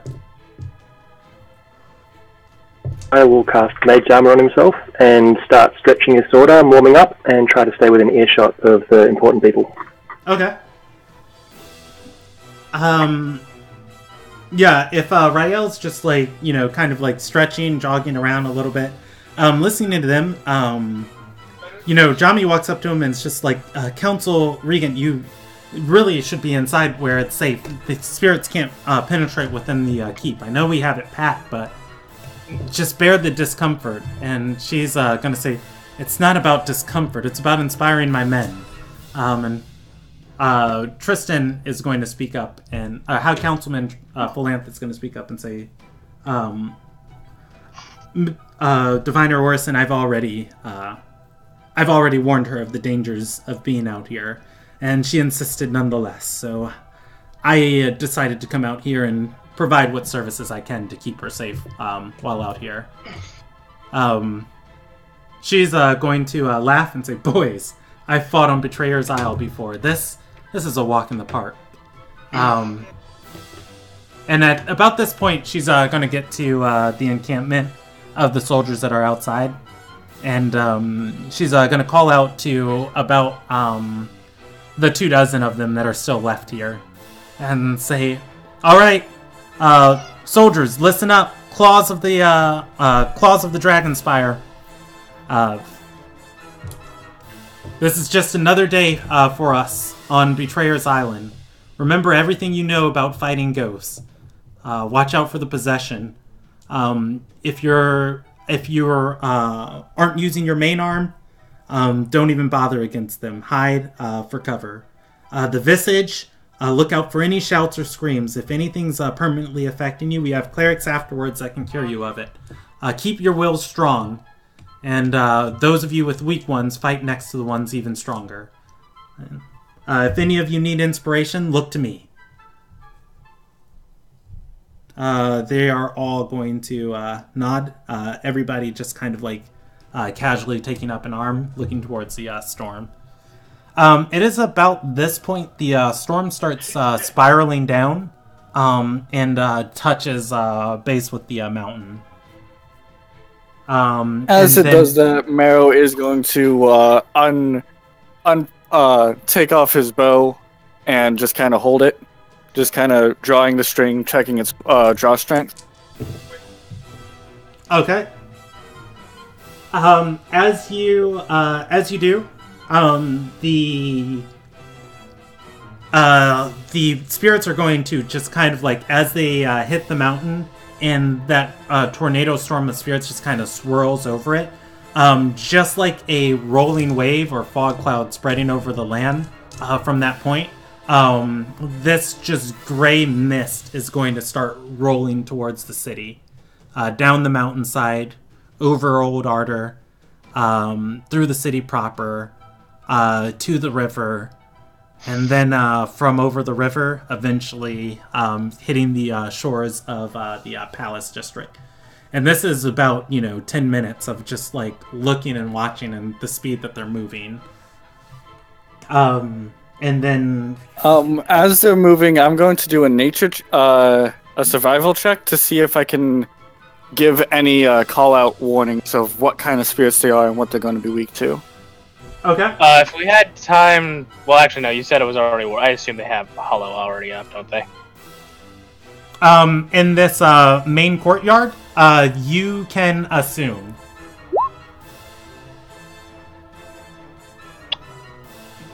Alright. As they pour over the city, or as they pour over the Magnate's Keep, they are going to wash over the keep, running along the top of it, and then forming into a spiraling storm over the center of the keep, and then come straight down on it. They are going to be unable to enter this area.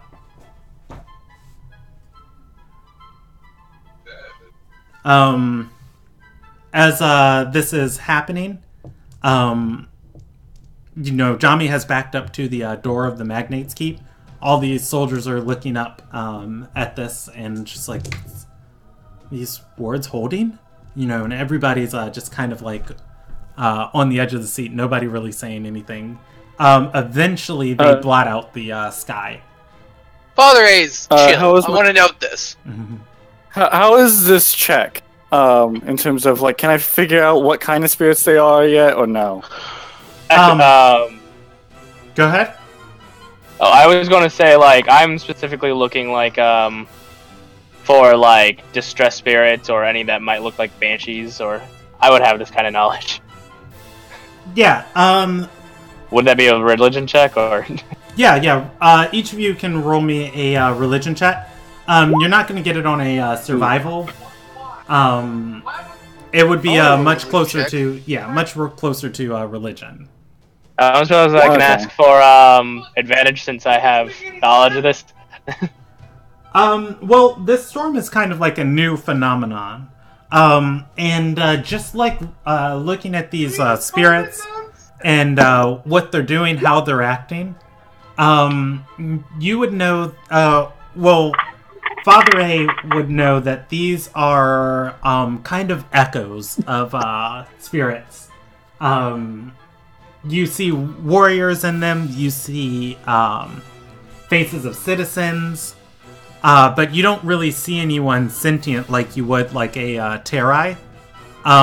If anything, like a Terai or a regular ghost. If anything, these are closer to like a huge swarm of like flying zombies. Of just like the lack of intelligence these things have.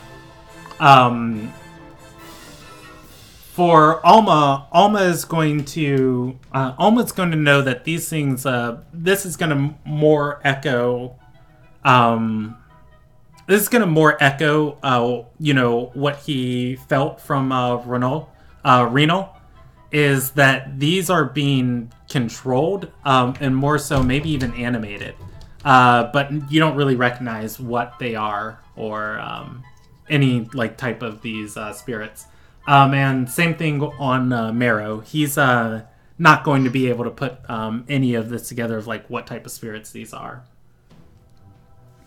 That said, this lasts for maybe an hour of just everybody standing up here in arms, and then the spirits are going to start fading as the sunlight reaches over the mountains, as the rising sun was blocked by the mountains, and now it's going to be seen cresting over the whole city. At this, patches of the spirits are going to start dissipating, just like mist or vapor fading away. After the hour passes, everybody is going to be inhaling like sharply and a little bit on the edge of their seats. Marlena is going to look side to side and say, "That it?" And she's going to look to her. She's going to look to her soldiers and say, "All right, head to the embassy first, and then spread out from the embassy. Form a radius. Same way we check for our supply caravans. Check if anyone in the city needs help. Provide aid where you can. I'll be fine before any of them can, raise concern." That perception check was just for Marrow, seeing if he could catch,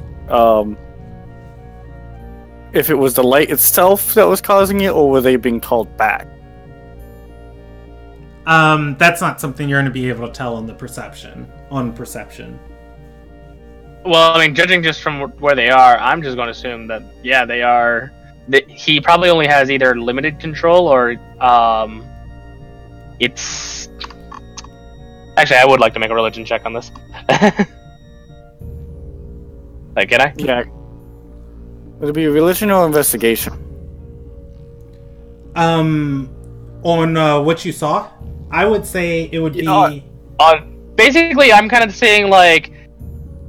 Is it more like he's ordering them back, or is it more like... time's out and, they're being, like, forced back? I would say it is a religion check using your intelligence modifier. If you want to figure that out. Uses your intelligence modifier. Does It's it? already used. Oh, I did not know that. Why doesn't religion use wisdom? Yeah, I don't know. Because you're going from memory of like what the book says, what's the actual religion. That's fair. You know, you're basically recounting stories. Yeah, it would be a religion check then. Damn, I failed that. 12. I like how Marrow instinctively does that, and everybody else is following. By the way, Yeah. Father A he's failing the checks. Well, no, I was going to do that anyway. Father A is going to know that some undead specifically have a sunlight sensitivity. There is probably something important about the window that this is happening in that you guys might be missing.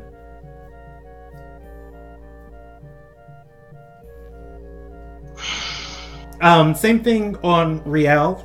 Probably the sun weakened. Whatever this is, whatever happened, you might on that 22. Just with the way it's going, you might be able to draw some, what is it, hypothesis? Like an educated guess of like, this might be worse on some cycle of the moon. Seems to me that if someone was controlling these, and it's now sunlight and they've gone away, perhaps now would be an opportune time to investigate the top of the mountain at the center of the storm. A lot of energy. Just like, usually rituals of this scale are time-based. You might not have a choice in the matter.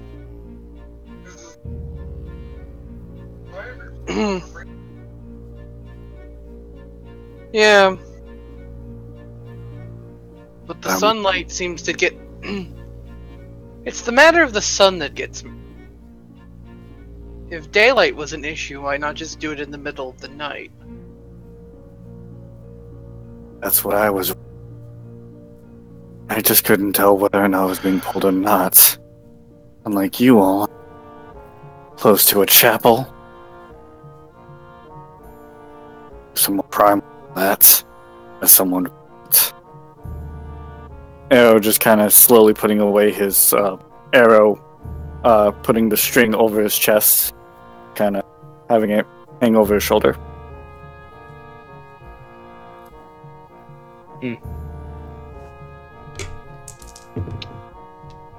All this concerns me. I've never seen anything this bad. Concerns me is what we're protecting as well. Marrow just looking over towards the cold iron.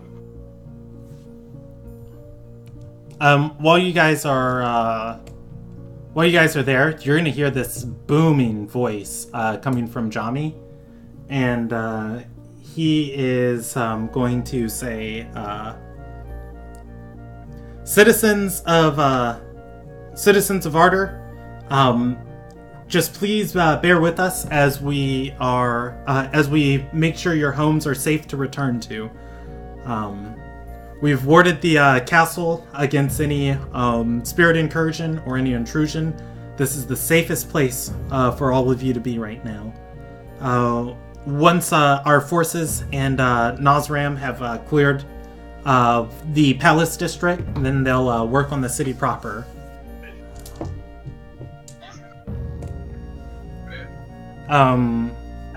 You hear like cry or just like the rising murmuring of crowds of just uncertainty. He was using a spell to increase his volume.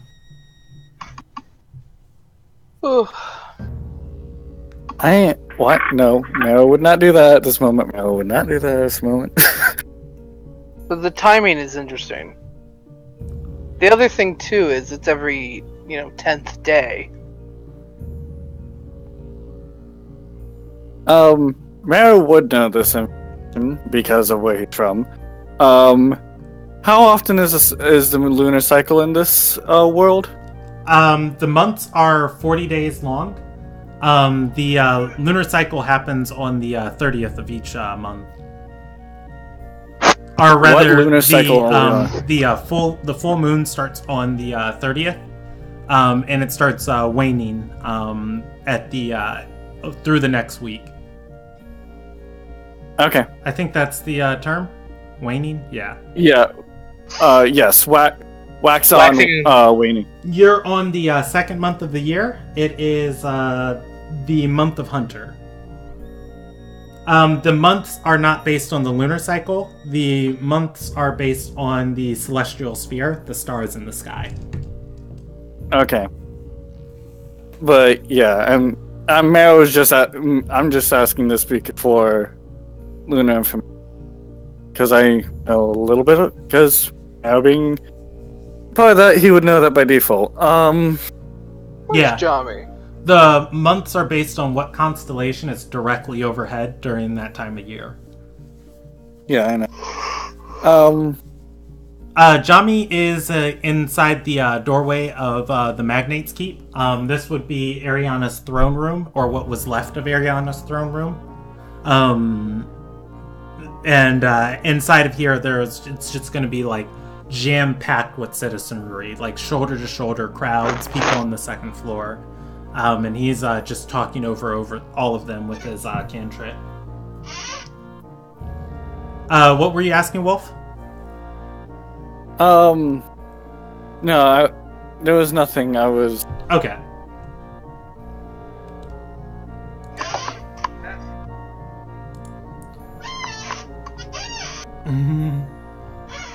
Oh, yeah. I forgot I had his sheet open. Alright. What do you guys want to do? Alma specifically does want to go check out the top of the mountain, see if we can find ground zero. Okay. Yep. That would require you leaving the keep. The keep is well secured. The rest of the city around the keep, not so much. Maro's going to kind of look around for any of the near guard that would know this information, and to try and ask for how's the damage outside the keep. Well, it's funny. Like any scouts or archers. Yeah, it's funny you should ask that, because you're going to have to go to the Grand Vestibule to ask that information. Moving to it, the portcullis is going to be closed. And outside, in the palace concourse leading to the palace, you are going to see it is kind of like a hellscape out there. If you imagine like a zombie apocalypse, there might be a group of 5 soldiers fighting who knows what those people are. Commoners, even a baker, maybe even another soldier who's fallen. Dead corpses on the street as they kill this one person. A spirit flies out of it. One person's going to throw a javelin at it. Passes through the spirit as it flies off northwards towards the mountainside. And just looking down the concourse, you're going to see about at least 24 of these skirmishes happening down the street. Some are with 5 people fighting 5 people. Some is with 3 soldiers fighting 1 single person. Some are able to knock out a person and the spirit dissipates. Some have to kill the individual. Maro is calling this out to the group. If they can't see it. And then what concerns me is the spirit going back to the mountains. Oh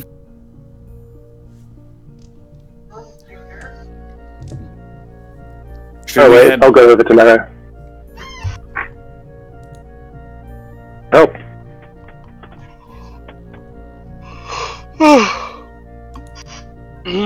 Well, I don't know about the rest of you, but I think we should go clean up the mess.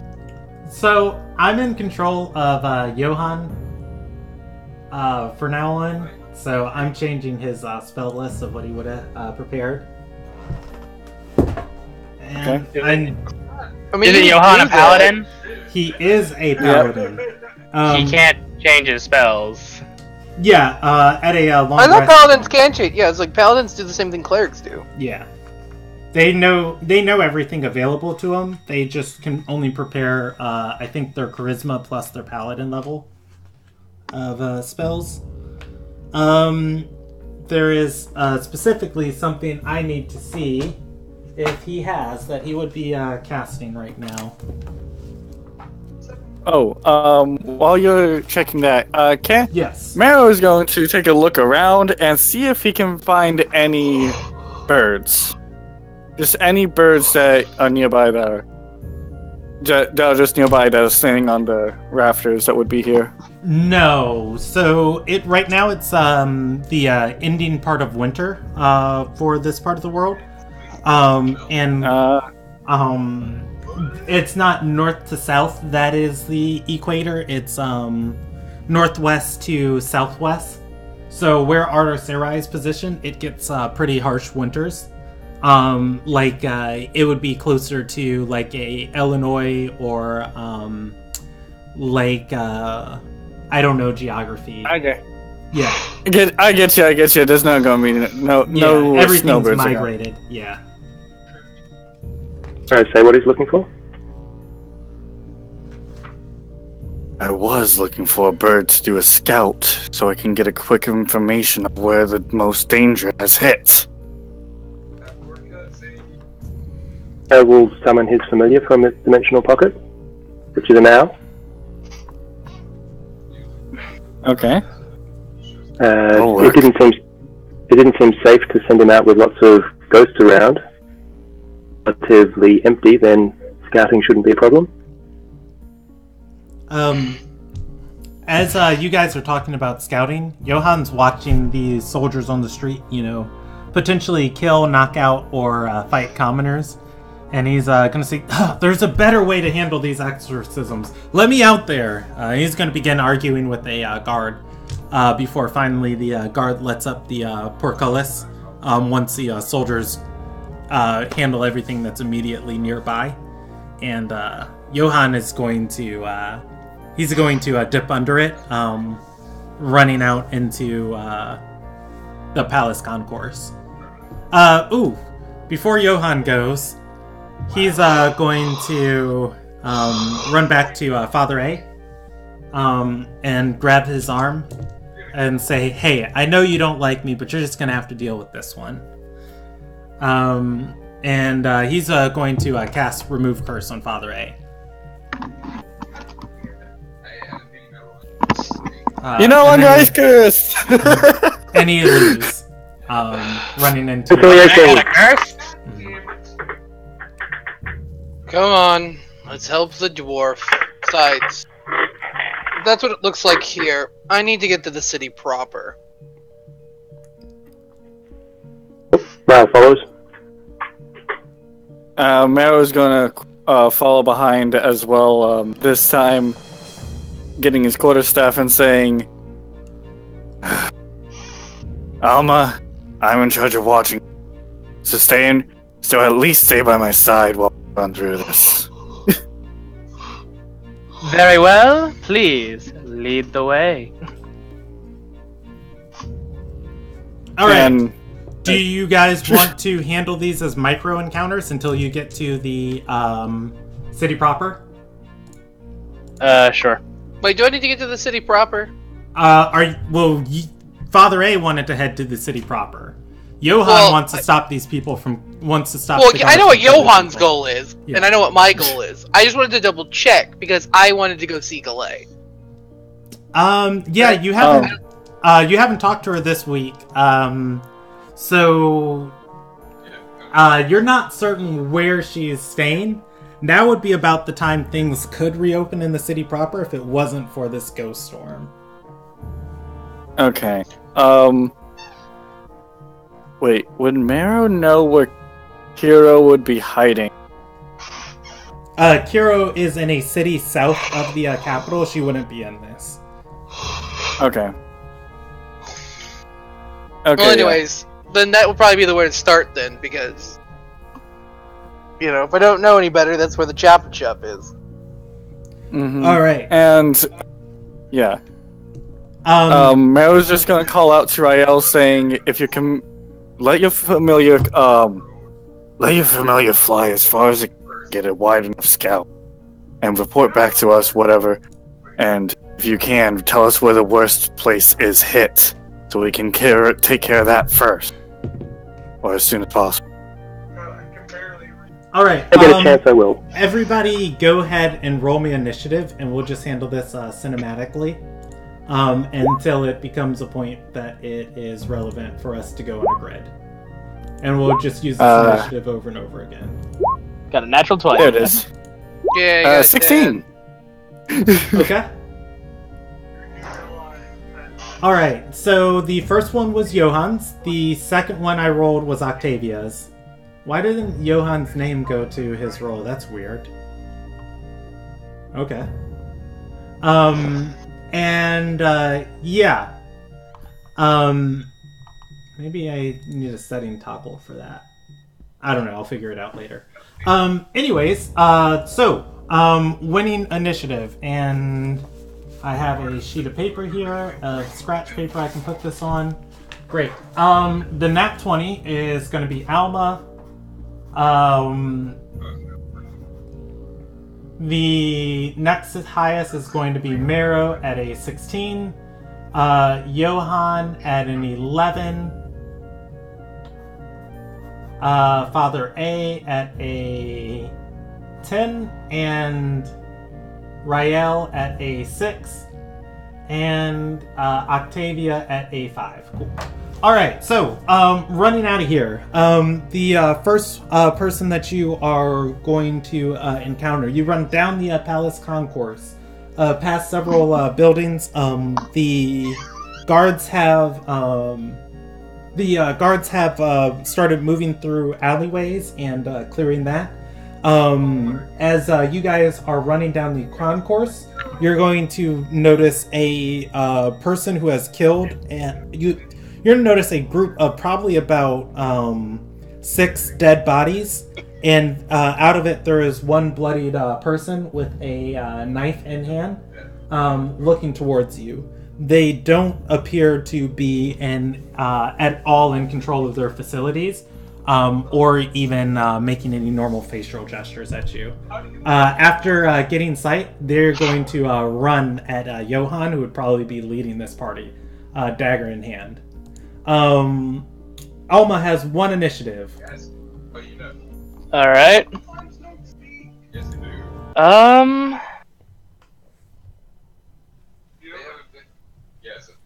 Debating. Do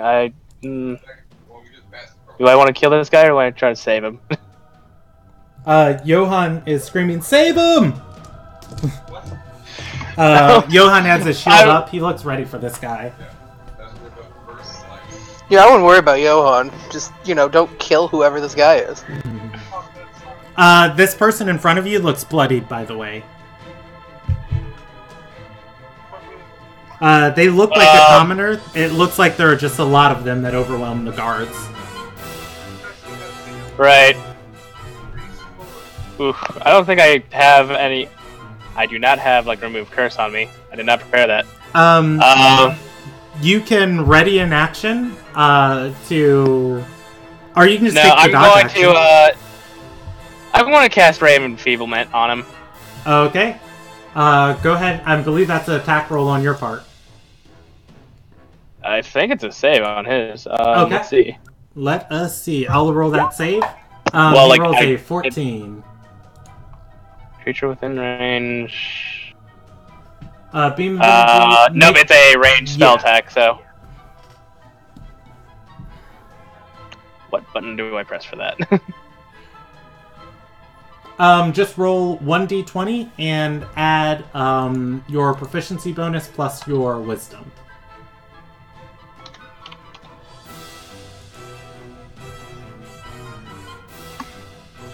So that's going to be 1d20 plus... 14. Okay. Alright, 14. That is going to hit. And he is enfeebled. Let's see. And I end my turn on that. Alright. Basically, it's like, I'm just going to go you're going to have to knock him out, but, he's weaker. Next, Mero is going to be the one moving up. This alleyway, there's a person with a dagger charging towards your party. How do they look? Bloody. In terms of... I'm going to cast... Tangle. to the person that's charging at us. Okay.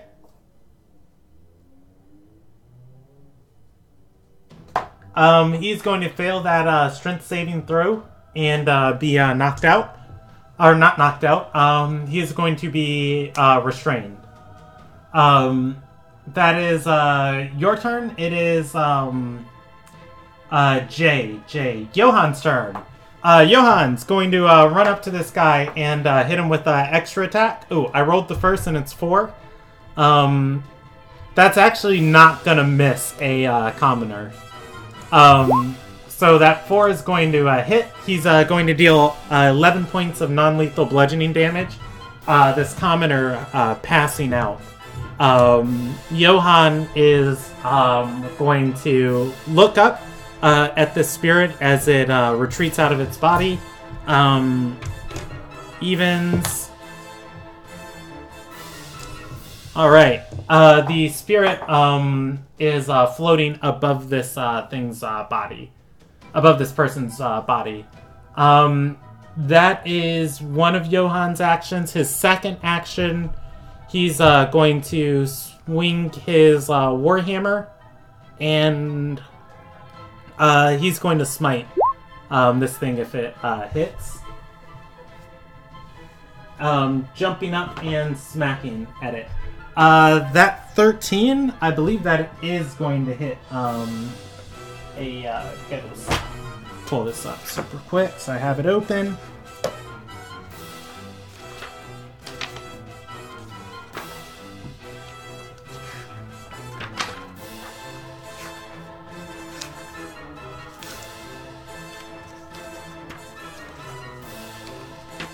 Okay, come on thing. At this point, you're just messing with me.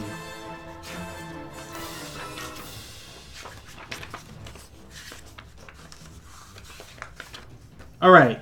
Armor class 11. That is going to hit. And he's going to deal 12 points of bludgeoning damage and 3d8 of radiant damage to this. For a total of 25 points of magical damage. It is going to shriek. It is bloodied. That is Johan's turn. It is F's turn. Father Anderson.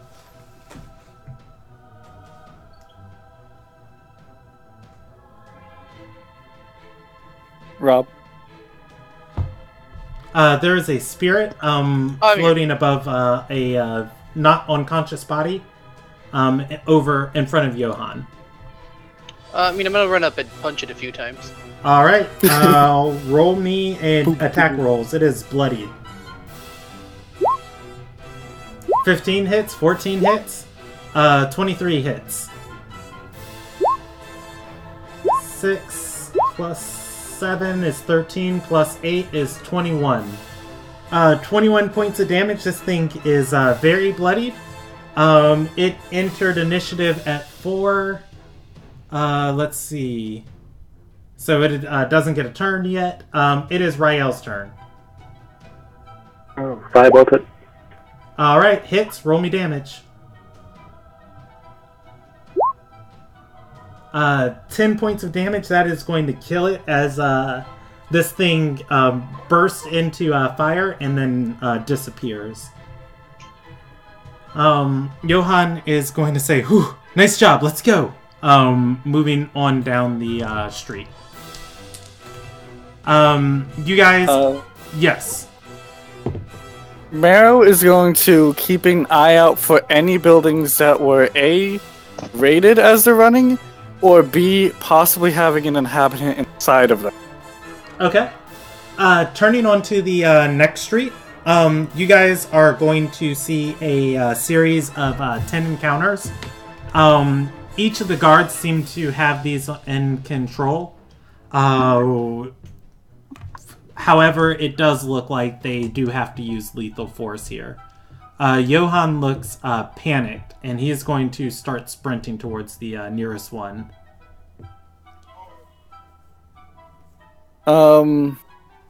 Is there any spell I could use to help try and group them all together? Down this street, they're probably about 150 feet apart from you, just like the distance that all of them are spread out. It's to the edge of your perception, which would actually be about 90 feet. Okay. Oh, 90 feet in any direction? And all around me? Straight up this street heading northwards. No, so they're 90 feet ahead of us, but are the encounters grouped closer together? No. So across 90 feet in front of you, there are 10 encounters of people fighting with guards. It is literally half. I rolled a percentage die for the city. 31% of the city got possessed, and the guards are cleaning that up. So, out of the people who remained in the city, you can assume 1 out of every 3 is currently are being controlled by this by one of these spirits. Out of all of those things being controlled, you guys are in the city proper heading northwards. The Nazram Embassy and the Royal Army were stationed here, specifically expecting this.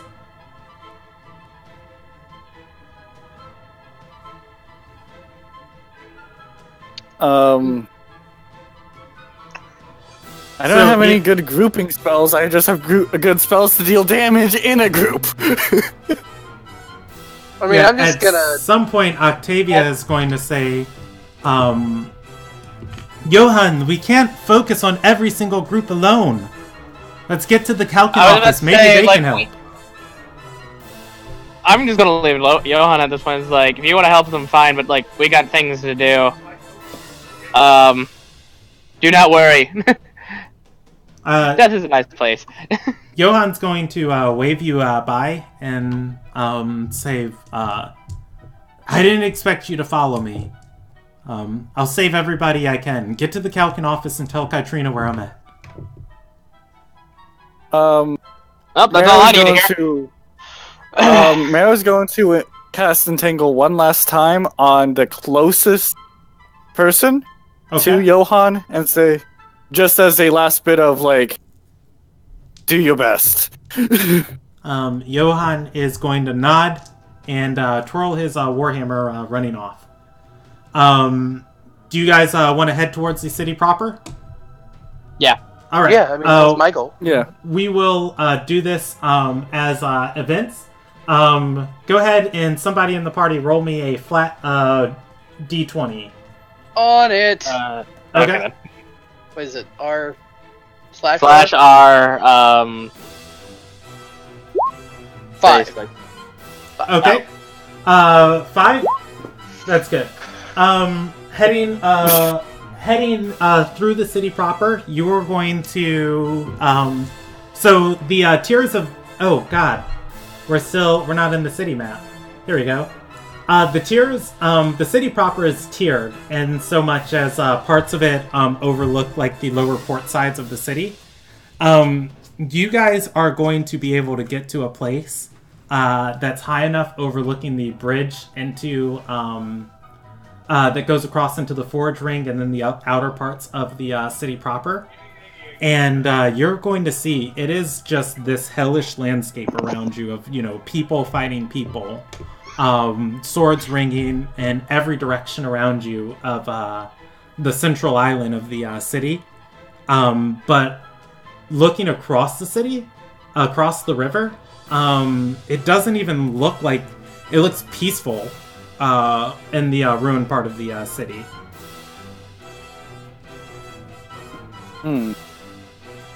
I am immediately The ruined suspicious. part on the map that you're talking about? Alright, so I'm going to take Wolf's roll as the second D20 roll. And getting to avoiding these combats, I'm going to roll you guys if anybody is able. A few citizens are not going to be occupied. They are going to be more commoners who come up to attack you guys. All all I would need to know is, do you guys dispatch them lethally or non-lethally? I would go non-lethal. I was gonna say, like, if we want to go lethal, like, Spare the Dying has a range of 30 feet, so basically if someone goes, and it's a bonus action to cast, so it's basically like, someone goes down, Spare the Dying, body still These alive. are people we're trying to save, and I'm saying this out of character. In character, it would be, if they are too weak to get possessed, they deserve to die. Alright, fair enough. I don't need to dispatch them lethally, and besides, I have the good old makeshift dagger of cold iron. My issue is that I don't have any spells prepared that are not non-lethal. There are no non-lethal spells that do damage. That's just not a thing. So you should have brought a hammer. I do have a mace, but I'm more. You guys are going to dispatch 2 more ghosts, both of which stick around and try and repossess you guys. I mean, if they're sticking around, I will cast Toll of the Dead. Okay. On them. Like, go ahead and be lethal to the ghost. I don't care about the ghost. Oh, don't care about the ghost. No, I'm thinking about the host. No, the moment the ghost comes out, it's, I am sending you back. Right. When the ghosts pop out, they're getting sunbolted. Okay, so we're going to have a micro encounter against 2 ghosts real quick. And this is happening as you guys get the bridge of the city proper in sight. So these 2 citizens pop out running at you guys. The farthest edges of the city near the riverbanks is going to be where, the guards haven't been able to get to yet. You didn't put down my Toll of the Dead and cantrips. Yeah, I told you that one's in Xanathar's. You have to add that yourself. Oh, it's a save on their part against a d12 of necrotic damage, I believe. It's a save, and it is... The damage for it is 3d8. Okay. It's 3d8 or 3d12. It depends on if they have full health or not. Okay. Yeah, no, it becomes 3d12 if they've been damaged. Okay. The ghosts at this point haven't been damaged. They enter initiative at 19. You have 1 initiative. There are 2 specters in front of you. They look angry and like they're going to try and take over you. Are we just going with the initiatives we already rolled? Yes, you have 1 at 21. Yeah, Toll the Dead. All right. They roll a save against. Well, 1 rolls a save against it. I'm going to designate it Ghost 1. Rolls a 17 and passes. Yeah, that does pass. All right. The first one makes a possession attempt. Well, no, that's a bonus action. I still have a regular action. Toll the Dead. Most cantrips are going to be standard actions. So you would have a. No, you're right. I action, misread. Yeah. You're right. Available. Spiritual weapon is a thing. I don't know if you have it prepared. I don't have it. Nope. All right. They roll a possession attempt against you. Give me a charisma saving throw. DC 14. Against who? Against me. Against the cleric. You always possess the cleric first. Like, the cleric has turn on dead. I do. Don't feel like wasting it, though. Let's see. The second one is also going to try and use its action to possess you. Go ahead and roll me a second one. All right. That is both of their possession attempts. It is Marrow's turn. I could have sworn it was a will save if it's possession, isn't it? No, possession's charisma. It is their personality against yours trying to take over. You feel them inside of you and just like, kill your friends. Wait, I don't want to kill my friends. Stop. I'm pretty sure it's like the force of will to resist. No, it's charisma. I have it up here on the book. All right, I'll trust your judgment on that. Trying to think of what can I use to,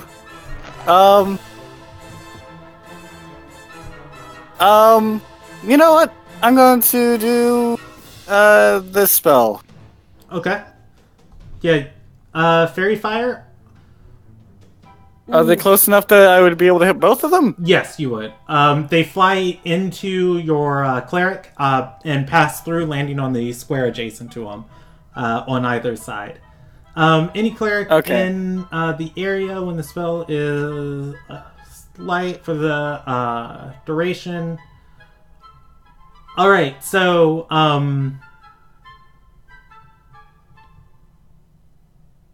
okay, so for Alma, give me a dexterity saving throw. They are going to roll a 14 against Marrow's save and a 9 against Marrow's save. One's definitely going to fail. I don't know what your save DC is, so the first one might succeed. What's your wisdom, Marrow? My wisdom is 19. So his spell save DC should be a 16. Okay, both of them fail. And give me a dexterity saving throw for Alma. They are outlined in light. That is Marrow's turn. Johan is not with you. It is Father Anderson's turn. Cool. I'm gonna pop off 2 sun bolts on Ghost 1. Okay. You have advantage. Wait, am I damaging Alma as well? Fairy Fire doesn't deal damage, but it would affect him as lighting him. Is a 15 hit? Yeah, lighting him up. 15 is going to hit. Roll damage and damage. Oh, ignore that. I thought. Oh wait, I thought that dealt damage. I'm sorry. I don't know if they. Okay. 14 damage. It's radiant damage. I don't know if that matters. No, it does not. The first one is going to take 14 radiant damage.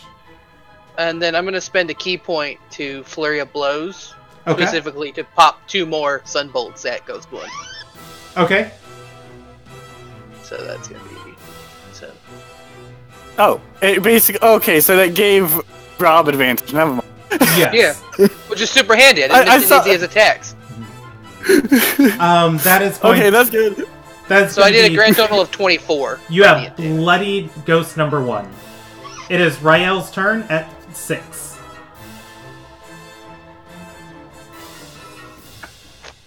Susceptible to fire before? Say it again? Oh, consecutive. Susceptible to fire before? Oh, and the light is green, by the way. Tell me that one more For those time. who are wondering. Okay.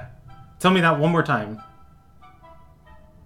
Did they have resistance to any of the damage we've dealt them so far? No, it looked like everything has hurt them significantly. Alright, I'm just gonna go another firebolt. Okay. 19 hits on Ghost 1. Roll damage.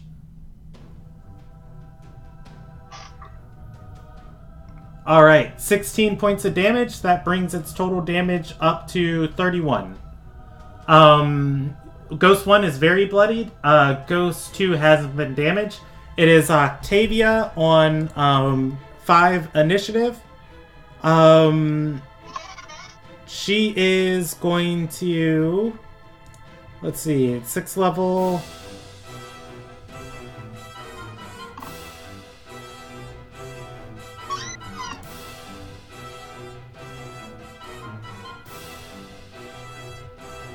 She is definitely not going to burn that, even though she burns things. She's going to cast Firebolt 2 on Ghost 1. Rolling a 15, that is going to hit. She deals 10 points of fire damage, bringing its total damage to 41 points of damage. Oof, so close. And that's her turn. It is Alma's turn at the top of the round. Alma is outlined in, let's see, what's that save? Give me a dexterity save, DC 16 for Alma to avoid the fairy fire. Otherwise, you're outlined in green light, but you can act normally. Okay. I accidentally cast it on you. I thought it was a damaging spell. You avoid this poof of glitter that explodes out of nowhere, and you are not affected by a fairy fire. Like, ooh, pretty! It's just like, I meant to burn them, but that's okay. Ghost 1 is very bloody. Ghost 2 is not. But Ghost has 2 Ghost has 2 been taken- hit? Ghost 2 has not been No. hit. Has not been hit. Mm-hmm. Okay, I'm gonna cast Sacred Flame on Ghost 2. Okay, it rolls a Wisdom save against Sacred Flame and rolls a 12. And that is going to be a failure. Alright. It takes 13 points of damage. That's the first damage it's taken. On the Ghost turn, after both of their possessions fail and don't recharge, they are going to take the dash action flying north. Moving at 80 feet over the bridge. They are in range for range attacks for one more round. The party chasing after them sees the bridge has been broken. Specifically, the army destroyed it during the skirmish, and it is in the process of being rebuilt. Is the bridge over water? It is over water. Okay. I can far- actually... I'm going to circle where you guys are fighting at right now. There's a bridge right behind that building. Okay. Could I wild? Oh, okay. I'm gonna see. Could I? What is something that's big enough that I could carry? So how far is it? Marrow, looking at this river is... they're about halfway... Or they're actually just over halfway through it.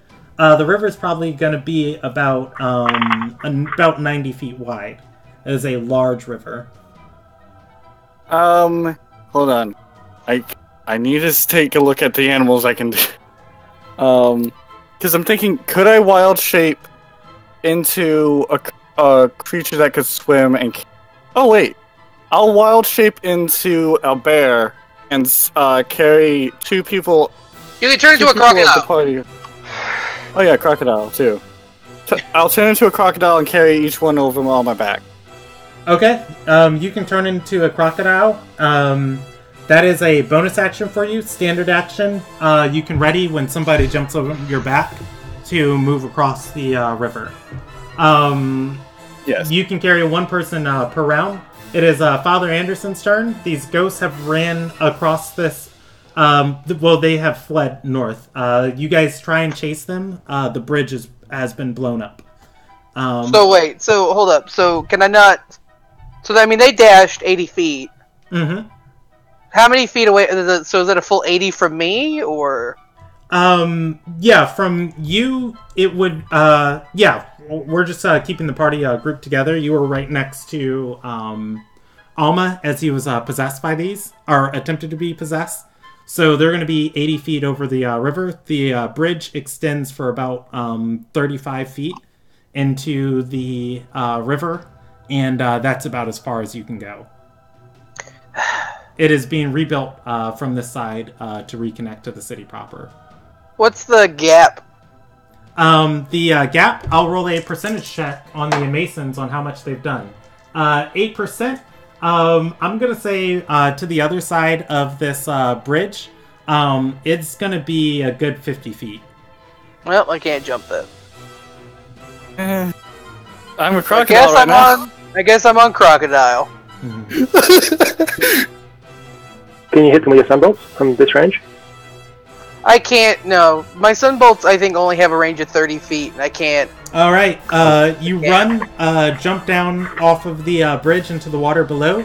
Marrow is waiting for you. Marrow's ready to action goes off. Marrow swims forward 30 feet. You are now within 20 feet of the ghosts. They are above you, flying over the water. Shout out to NPC Johan. I'd probably be dead right now. Mm-hmm. Oh yeah, the water is bone-chillingly cold. Good thing I'm a crocodile. Wait. It's a good thing I'm not vulnerable to cold anymore. Can you shoot these things within 20 feet? Yes, I can. If I'm within 20 feet of it, I can... Yeah, my sunbolts have range of 30. Okay, you have that option. Bam! We're doing it. And they failed their deck save, so it's still... Yeah.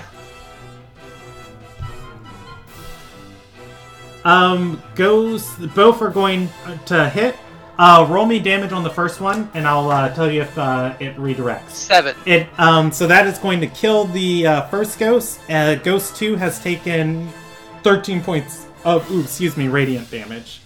And that is now 23. It is bloodied. All right. Yeah, I'm not going to waste another key point on this, so. The rest of the party running up, let's see. It is F.R. Rael's turn. I experiment with my longbow and see how effective it is against them. So he'll ready his longbow and shoot twice at the remaining ghost. Okay. Go ahead and roll me damage. Or roll me an attack. Hits and hits. Is that a magical longbow? Regular arrows. Okay. Go ahead and roll me damage.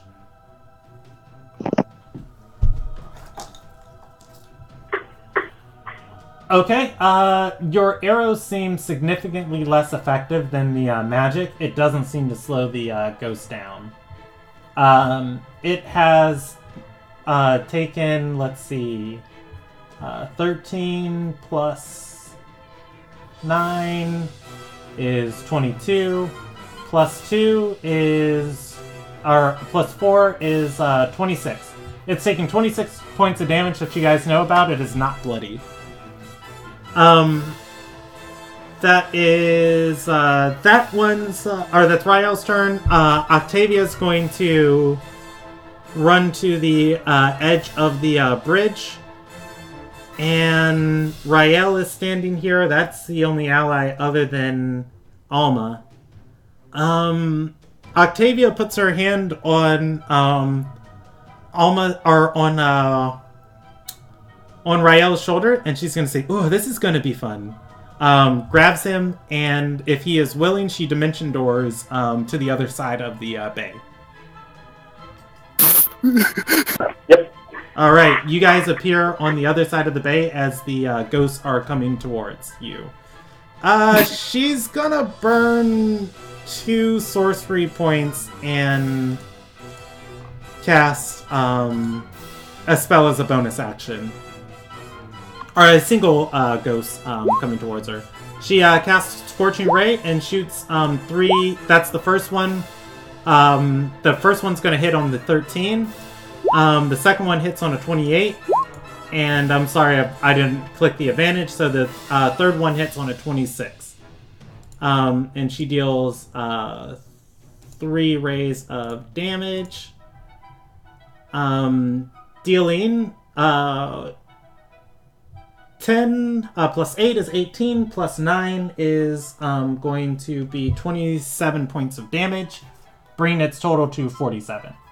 And she is going to incinerate that ghost as it's like looking back at you guys like, ha ha ha ha, looks forward, and this ray just streaks through it. Second ray streaks through it, and this third one just dissolves its essence, and the ghost is just mist floating forward and dissipating. You guys have 1 combat against them. Okay. Take me to the promised land, Meridile. Mero's just gonna keep swimming over to the other end of the bridge, then swim back to collect Alma, while still being a crocodile. Okay. Does Alma want to ride Crocamero?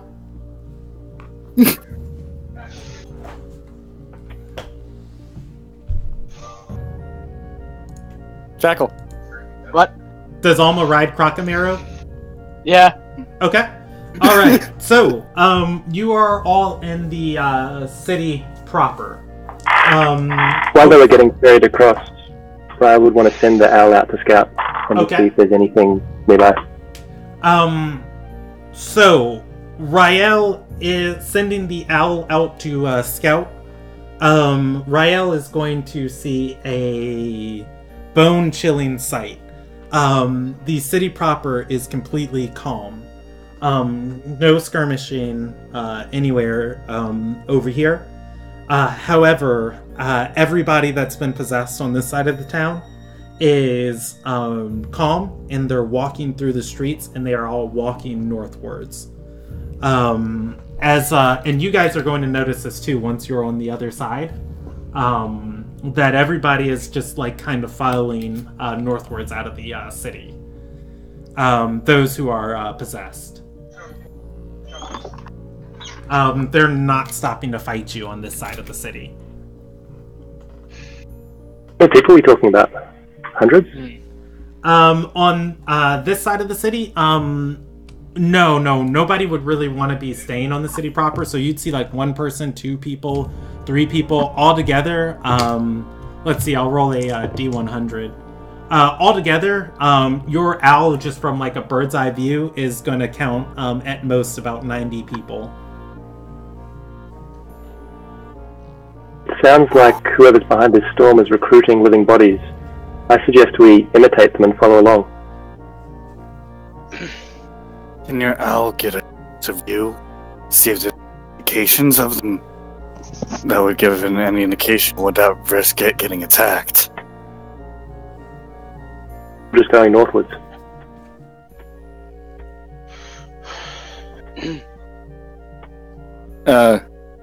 Mero's also shaking off any water that's still on him. Okay, and we're getting ready to end for the evening. Do you guys want to follow this group north? Yeah. All right. Yeah. They leave the city proper to the river. Was this bridge destroyed? This bridge was not destroyed because the Mountain Wardens had control of it. And they're going to go across the bridge and heading into North Ardor. And you guys are just on a trail, following like these groups of people. They're spread out, dotted around. It's not like a whole herd of people. In front of you, maybe 20 or 30 feet, there's 1 person. And then maybe 15 feet from that person, there's another person. And it's kind of like this scattered dots of a crowd. Getting into... Yes? Sorry. Go ahead. Is it like a set trail that they're going in, or are they just heading... Yeah, there's a road. There's a road that leads into Old Ardor. Normally, this part of the town is occupied. Not as much as the rest of the town. But they're still logging and spiritual sites up that are used up here. They're going to walk through... they're going to be walking through Old Ardor to the base of the mountain fortress that is built into here. Father A would know this place very well. This was the one that Alis scryed on, that she teleported you guys to, where you killed the generals. Yeah, I know. There is, for the rest of the party, this is going to be your first time seeing this. So there's this fortress. The reason why Ardor is significant is there's this fortress built into the mountainside that was this river fortress. And this is where humanity made its last stand against a undead necromancer. And this is also a very important fortress where the God of Wind ascended to godhood. Just like stepping into this fortress, it is a entranceway into the mountain paths that lead deeper into the fortress within the mountains. But the gate is going to be open, and as you guys are moving north, like there are hundreds, possibly thousands of corpses you guys are stepping over here. Some of them are rotted, some of them are decayed, some of them are fresh. And you guys, like, this is pretty horrific. And then as this crowd gets closer and crowds around, stepping from the darkness of the portcullis, you guys are going to see...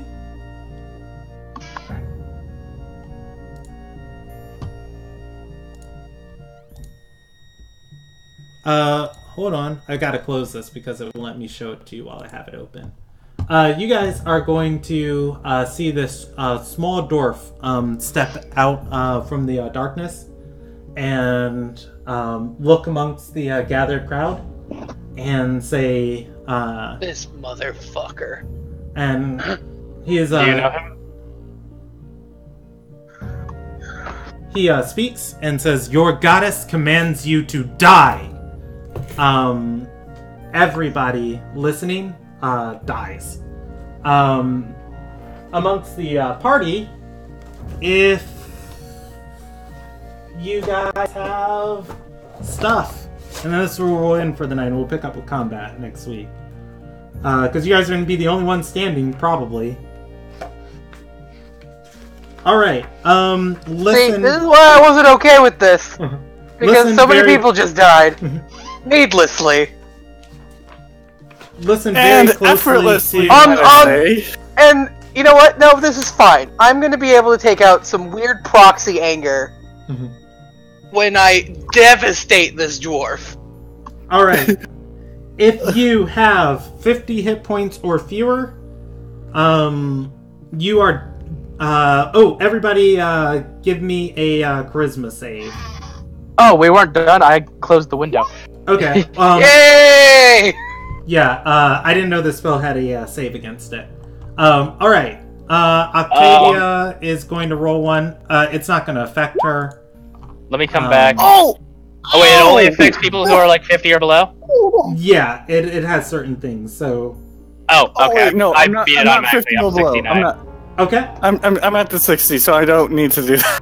Yeah. I was about to say, do we have to 60 make... HP. We only make the save if we are under the threshold? Everybody makes a save, but you're only affected by it, if you're at this threshold. Alright, so... so I've like ultra killed this. Okay, yeah. I failed this based off of Constitution. If you are 50 or below, you're deafened for a minute. If you're 40 or below, you're deafened and blinded for 10 minutes. If you're 30 or fewer, you're blind, deafened, and stunned for an hour. If you're 20 or fewer, you are killed instantly. Regardless of its hit points, a celestial, an elemental, a fae, or fiend that has failed its save is forced back to its plane of origin and can't return short of a wish spell. Okay, cool. Yeah, so all of these people are going to just start dropping around you guys, just one by one by one by one by one by one by one by one, and just like soon you're the only ones standing, and he is going to grip his hammer, and his hammer is like, looking at it, it looks like pure moonlight, and he is going to say, "I see we have some that will need extra convincing. Allow me to prophesize our goddess's faith to you." Stepping forward. Oh, Mao's gonna cut him off and say, "Can't stand a fair fight." All right, and we are going to end there for the night. All my witty one-liners can wait till next time. Rob, I will. Oh damn! I will give you. I will give you bonus experience if you can remember who that is and possibly why. Well, he's one of the guys on the boats. There was the 5 guys. There was like what, 3 haraffs? Yeah. There was him, and then there was, I think, another like soldier person. And if I remember correctly, he's around still because he was Ember Strides, and she failed. That is 100% correct. All right. So, that is... I'm actually gonna get going, so... Okay. I'm gonna wait till next week, and I'll award you guys combat experience together. Not much happened this session, so adding a new member to your party, I'm gonna say 500 experience for that. Having a pretty at-length discussion about the world. You guys revealed a couple things. I'm gonna say 300 for that. Just like fleshing out the information for the newer party members. And anything else significant happened tonight? My icy curse was removed, and it melted my heart enough to help Johan in his pacifist journey. I'll give you 500 for Johan betterment. So that's 1,200 for tonight. Then pending combat experience. Yeah, and then impending combat experience. All right, and we will handle leveling up Marrow after next session, just so you get a chance to actually play with this level that you got. Yeah, well, it's nice sometimes, right? You know, having a level, getting to use it. Mm-hmm. I did Nice. not think you were gonna remember, Rob, like this dude. Yeah, no, that's why I was like, that motherfucker. I was like, I was like, oh, you know, now this suddenly makes a lot of sense. Mind you, I wouldn't have known, I think, in character. But, like, that's right. Maybe the ghost portal isn't shut down because one of those motherfuckers isn't dead. What happened to Emberstride? I mean, she'll be put back together eventually. That's fair. Out of all the people who fail in their mission, the one that can be stitched back. Imagine if Group A never killed her in her infantile state, you know? She would have been such a fun force to be reckoned with. Our Group 1. I mean, I'm a force to be reckoned with, and this dwarf is gonna find out. He's not the first, you know... And then, if Mara could get... I've just realized all the spells I have prepared require frickin' sacrifices! I'm just saying, buff the monk. I will handle everything. Well, I accidentally buffed the monk and that because I thought that was great. No, that was actually fine. You're like, oh, I thought it meant to do damage. You gave me advantage. Do you know how dangerous I am with advantage? We are going to end the session there. Thank you, everybody, for watching.